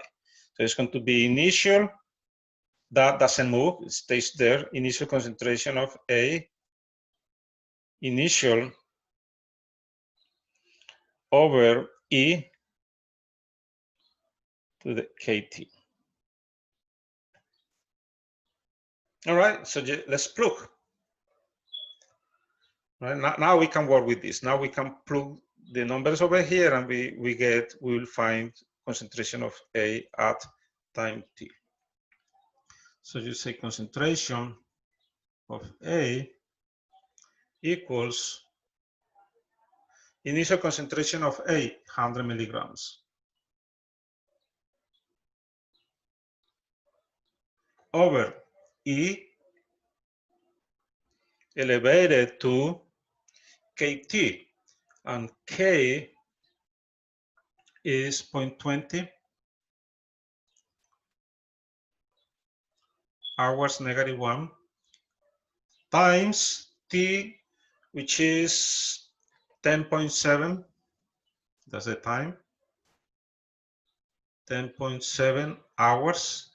Notice how important are the units of the rate, because now they cancel each other, right?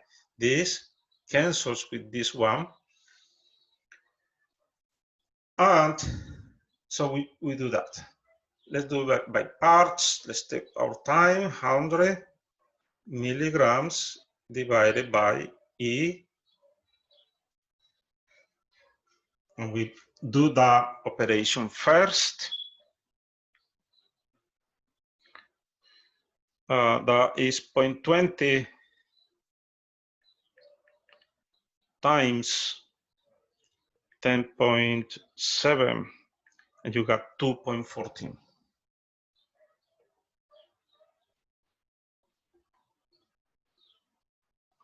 So E elevated to 10.14 equals 100 milligrams. How much is this? So this is the anti-log of 2.14. In your calculator, you do anti-log the E to the X. You see on your calculator the number, E to the X? So just press the button. Learn how to use your calculator. I'm being recommending you. A lot of people have calculator, but they know how to use, especially for these functions. You need to learn. You don't want to struggle using your calculator during the test. So this is the best way to start knowing your calculator. So E to the X, that is 8.4. 8.49. I'm going to write everything there. Let's suppose this is 100.0 milligrams to have 3 significant figures. And then we divide 100 milligrams divided by 8.49, which is 11.77. I'm going to round that off to 3 significant figures, so 11.8 milligrams. That's the final answer.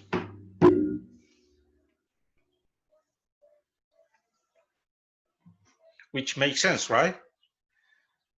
We increase the time a little bit from 10.2 to 0.7.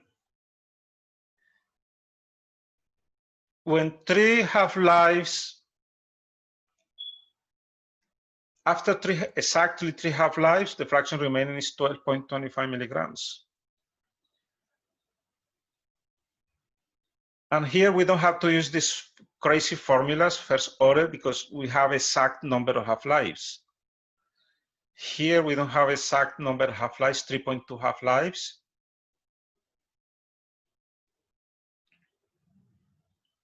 So that's why we need to do the integrated rate law.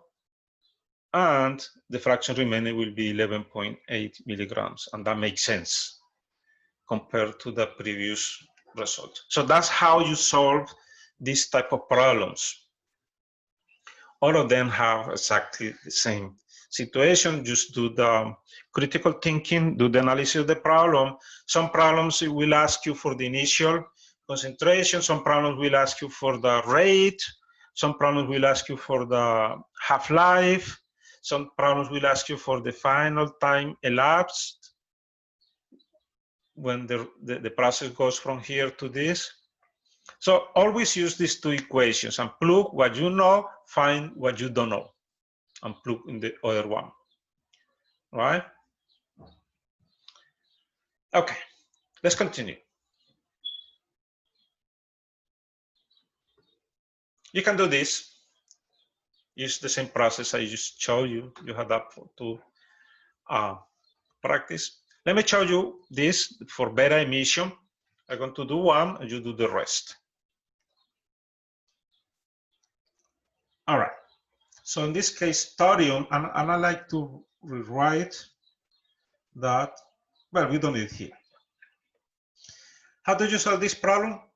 First, do the analysis. We have thorium forming something, an element, plus this. What is this? And you recognize this immediately, which is E0 -1. What is that? An electron, right? How do you call this now? A beta emission. Plus this antineutrino. When you see this, you say, oh, okay, this nuclear decay is producing beta particles. Therefore, this corresponds to a beta emission. Let's find what is the new element. That's easy. We just need to balance numbers on top and numbers on the bottom. So the number on top, this is 0. So that means that that number didn't change. 234. 234 on this side and 234 on this side. 234 plus 0 is 234. So that mass is balanced now. Numbers on the bottom. Numbers here should add exactly the same number here. You have 90. One number goes here, the -1 gives you 90. So it has to be 91, right? 91 minus 1 is 90, and that equals 90. Now it's balanced. And that makes sense because we just learned that during a beta emission, there's an increase in the atomic number by 1, which is this.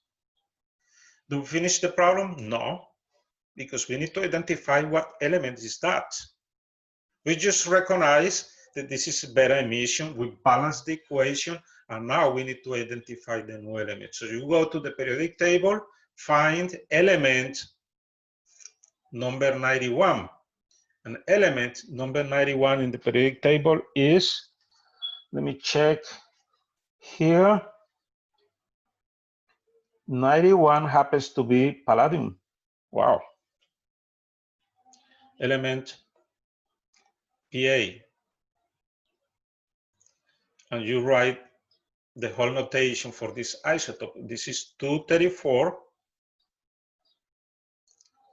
91, and that's the answer. That's the element that goes here. You should rewrite everything, erase this symbol here, this question mark, and write the new symbol, which in this case is palladium. Replace the question mark by the actual element formed during that radioactive decay that is called a beta emission. All right, next. Similar, right? Oh, in this case, you need to do analysis every time. Every time you see a problem, do the analysis what's going on there. Some information that is missing, in this case, is opposite. It gives you the element, but doesn't give you anything else. And they usually ask, what process is this? What kind of emission is this? Positron emission, alpha emission, beta emission, K capture, neutron emission. What is that? So again, the easy way always is balancing. So we know here is going to form something. So let's find the numbers to see what is that. Let's balance. 131. Oh, wow, it's the same as here. So that means plus 0. Now here, this is 53, we have 54, we need 53. We need to balance this. Oh, can you say, oh, let me increase this by 54. No, that's not how you balance, because this is the actual initial material you are working with and was transformed into this. So what is here? -1, right? -1, 54 minus 1 equals 53. Now it's balanced. What particles have these properties? Your answer is right, is the electron, -1. And what is this during the nuclear process? That is beta emission. This process is emitting beta particles. And we know during the beta emission, we need to conserve matter and energy, first law of thermodynamics. And we know that some energy was missing during this process, and that was balanced by the antineutrino. So beta emission also produces antineutrino to balance the energies there.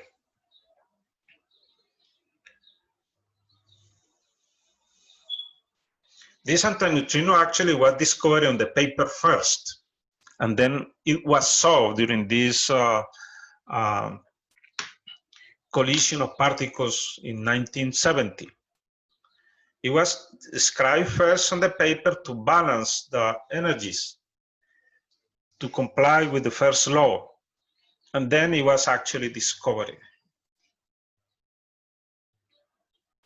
Positron emission, that's the third of our nuclear reactions.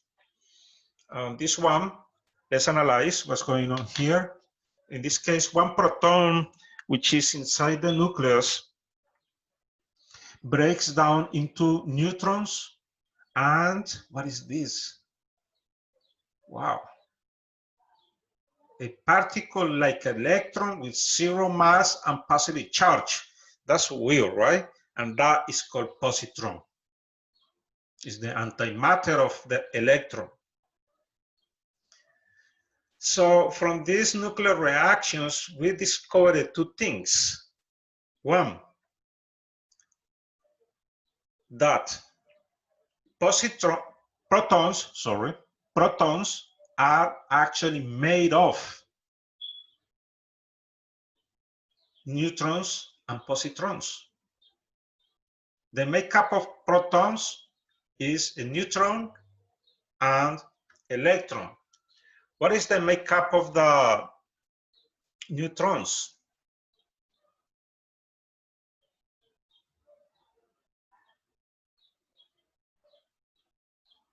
What is the makeup of neutrons? Neutrons are made of protons and electrons. So very, very interesting, right? If you thought that proton is the smallest positive particle, well, not. Because we just discovered here that protons are made of neutrons and electrons. And when the proton breaks down during these natural nuclear processes, forms a neutron and a positron, and this is being emitted. Emits that. That goes out as a positron particle. And neutron stays in the nucleus.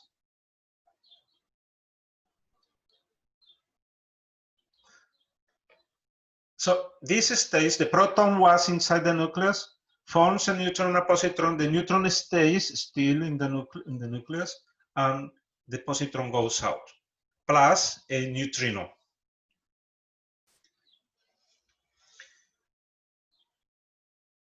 What is the consequence of that? That means if proton is breaking down, that means the element is losing a proton. So that means the new element resulting during this process will have lower atomic number. Atomic number will go down by -1. right? Because one proton, one original proton breaks down, and what is the result? No more proton, but left a neutron. So the atomic number goes down by 1, but the mass number, what happened with the mass number? The mass number doesn't change, right? I was going to say the mass number goes up by 1, but it doesn't. Because originally the proton had mass 1 and is replaced by another particle that also has mass 1. So there's no net change on mass. The only atomic number goes down, emits positron and neutrino particle. Let me show you.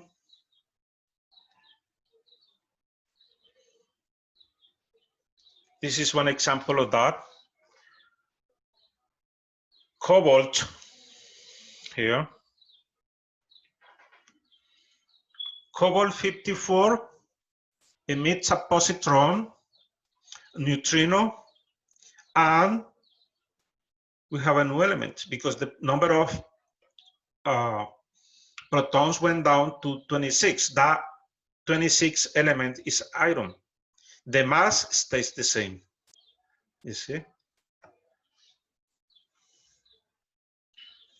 Let's do this example. Same dynamic here. We balance numbers on top. So 18 this has to be 18. 18 plus 0. This is the positron. On the bottom, this is 1, so that means it has to be 8. 8 plus 1 is 9. On the other side, we have 9. So now it's balanced. This is a positron. This reaction, you call it positron emission because you see the positron here. It is, you label it positron emission.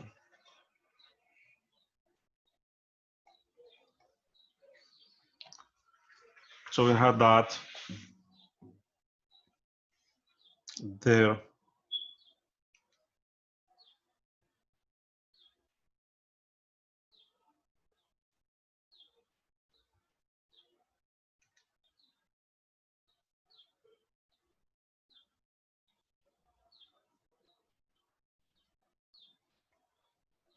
Emission.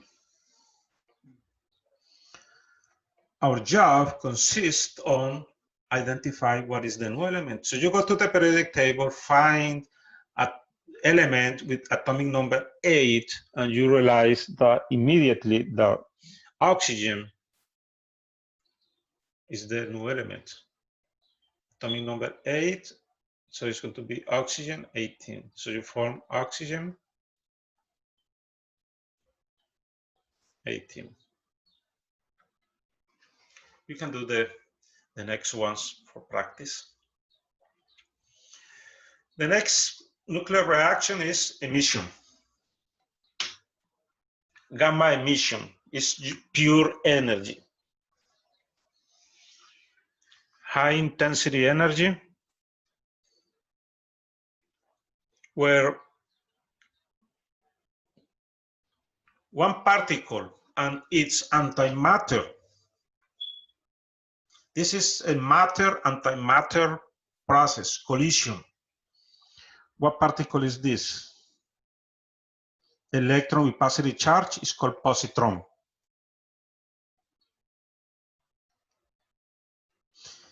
Electron with negative charge is electron, right?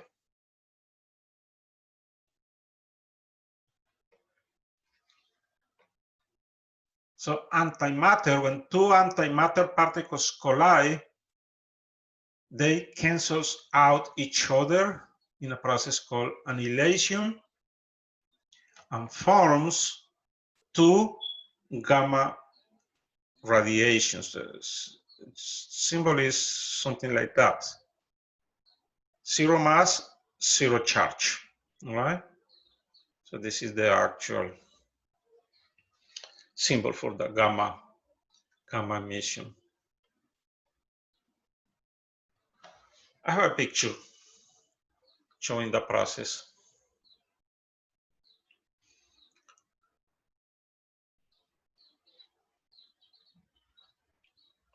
Each photon produced during that annihilation process contains 511 megavolts, electron volts, mega electron volts.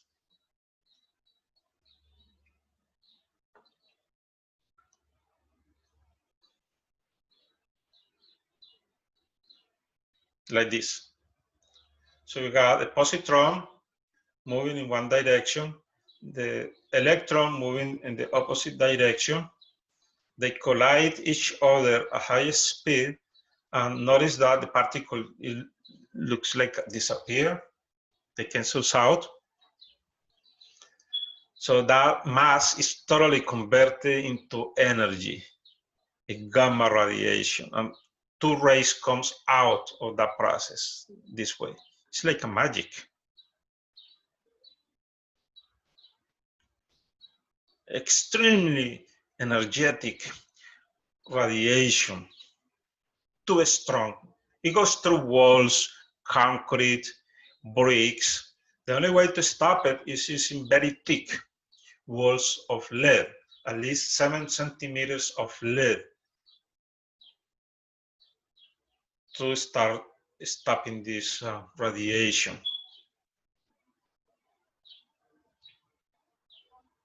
1 electron volt is equals to 1.602 times 10 to the negative 9 joules.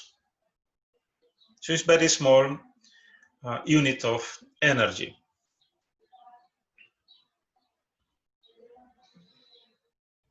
Tritium emits beta radiation with energies of 0.05 to 1 mega electron volts.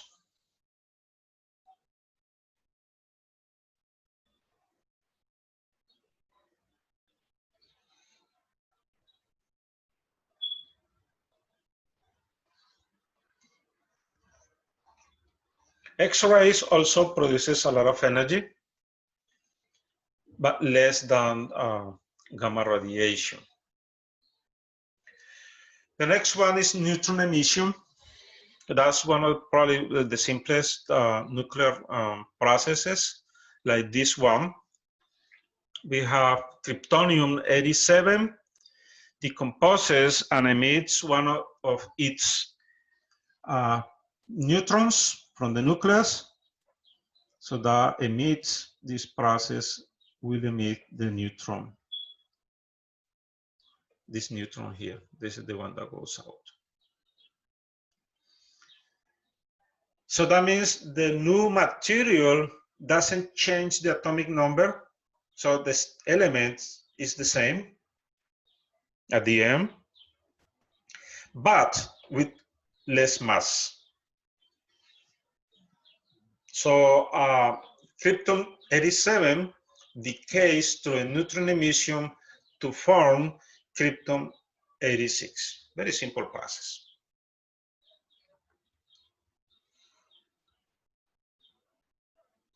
The next one, I think this is the last nuclear process, is the K capture.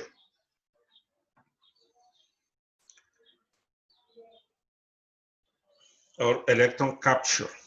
Notice, when you see the equation, notice that it's something a little bit different that we have been doing previously. What is this? An electron, right? And look what side of the equation the electron is.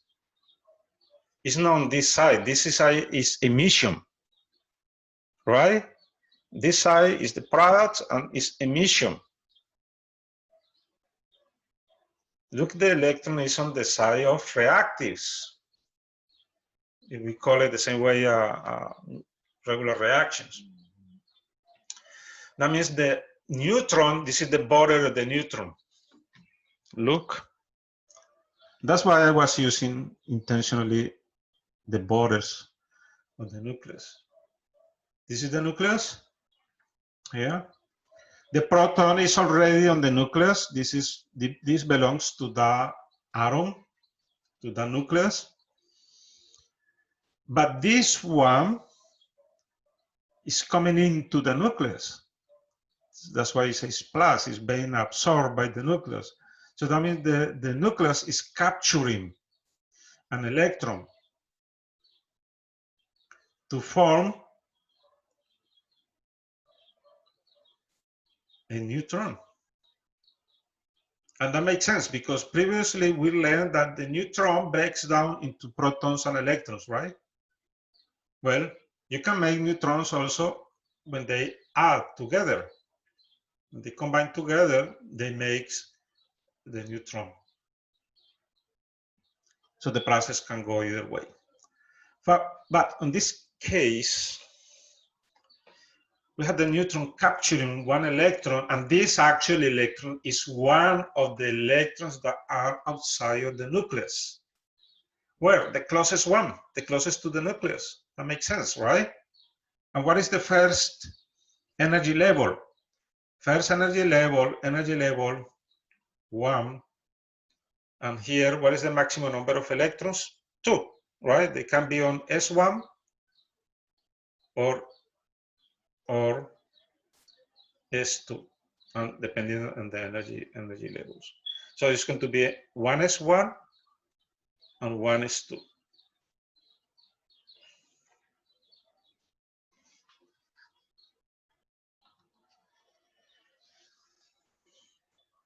That's the maximum number of electrons, 2 electrons there.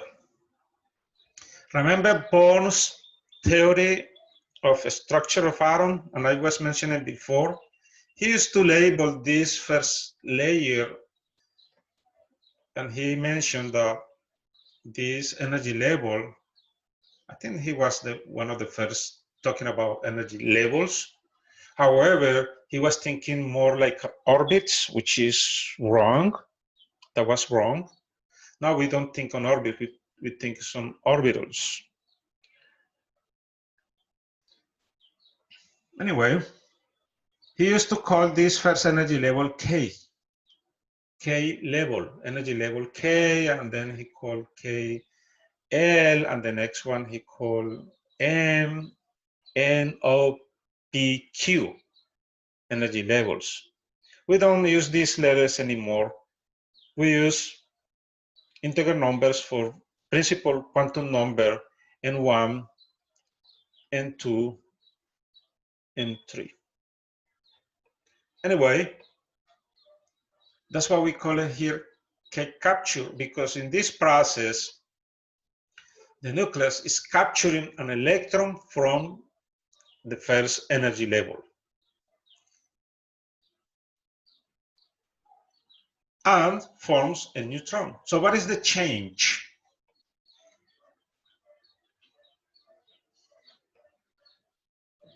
Atomic number. But it's going to change? Yes, because now we won't have protons anymore. So atomic number will go down by 1. What about the neutron? This is emitting the neutron. So if the proton goes down by 1, that means the mass goes down by 1 too, because it's losing the proton. Well, let's see. Now in this case, vanadium 50 captures 1 electron from first orbital to form titanium 50. So notice the atomic number goes down by 1 and the mass, oh, sorry. Yeah, the neutron is not going out. So we need to expand this border. This is the border of the, yeah, it's not emitting neutron. There's no neutron emission. Here, let's expand the border of the neutron. This is the neutron. Yeah, those are energy levels. Oh, sorry. Let me see the neutrons here. I have to do again.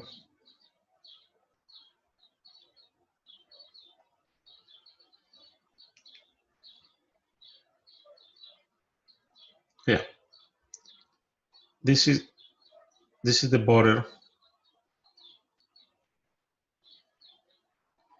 of the nucleus. This is the nucleus.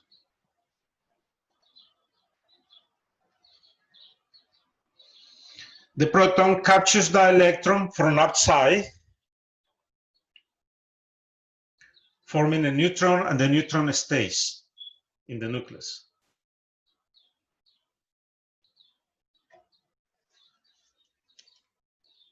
We can see here, that's why there's no net change on the mass. So the mass stays the same, but the atomic number goes down by 1. The interesting part of this process is that also during this capture, so this is like a electron transition, right? Because the electron from here goes down into the nucleus and is captured by the nucleus, and this process, the interesting part, is emits X-ray and also emits neutrino particles.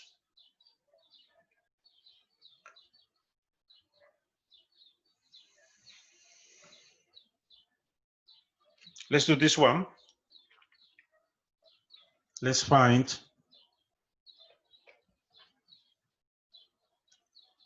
what is the new material form here. Let's balance on top. So this is 0. Here, this is -1. Now you realize this is an electron, and the electron is in this side, left-hand side of the equation. That means it's capturing, and just call this electron capture. As a result, you get krypton 83. All right, so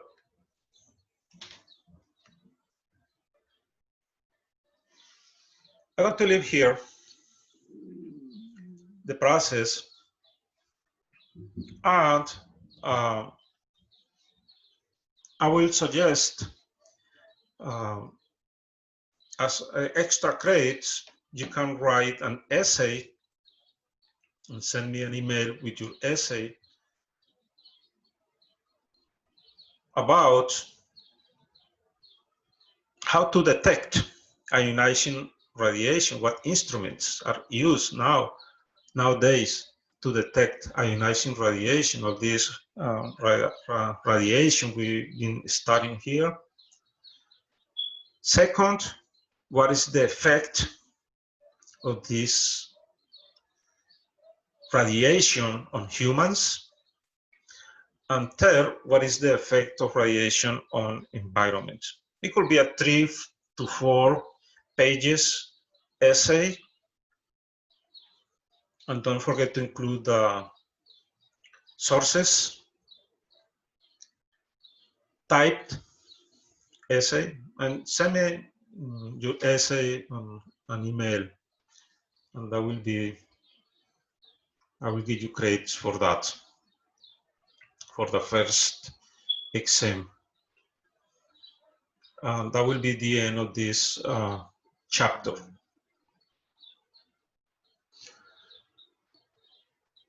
All right, so I'll see you on the next video.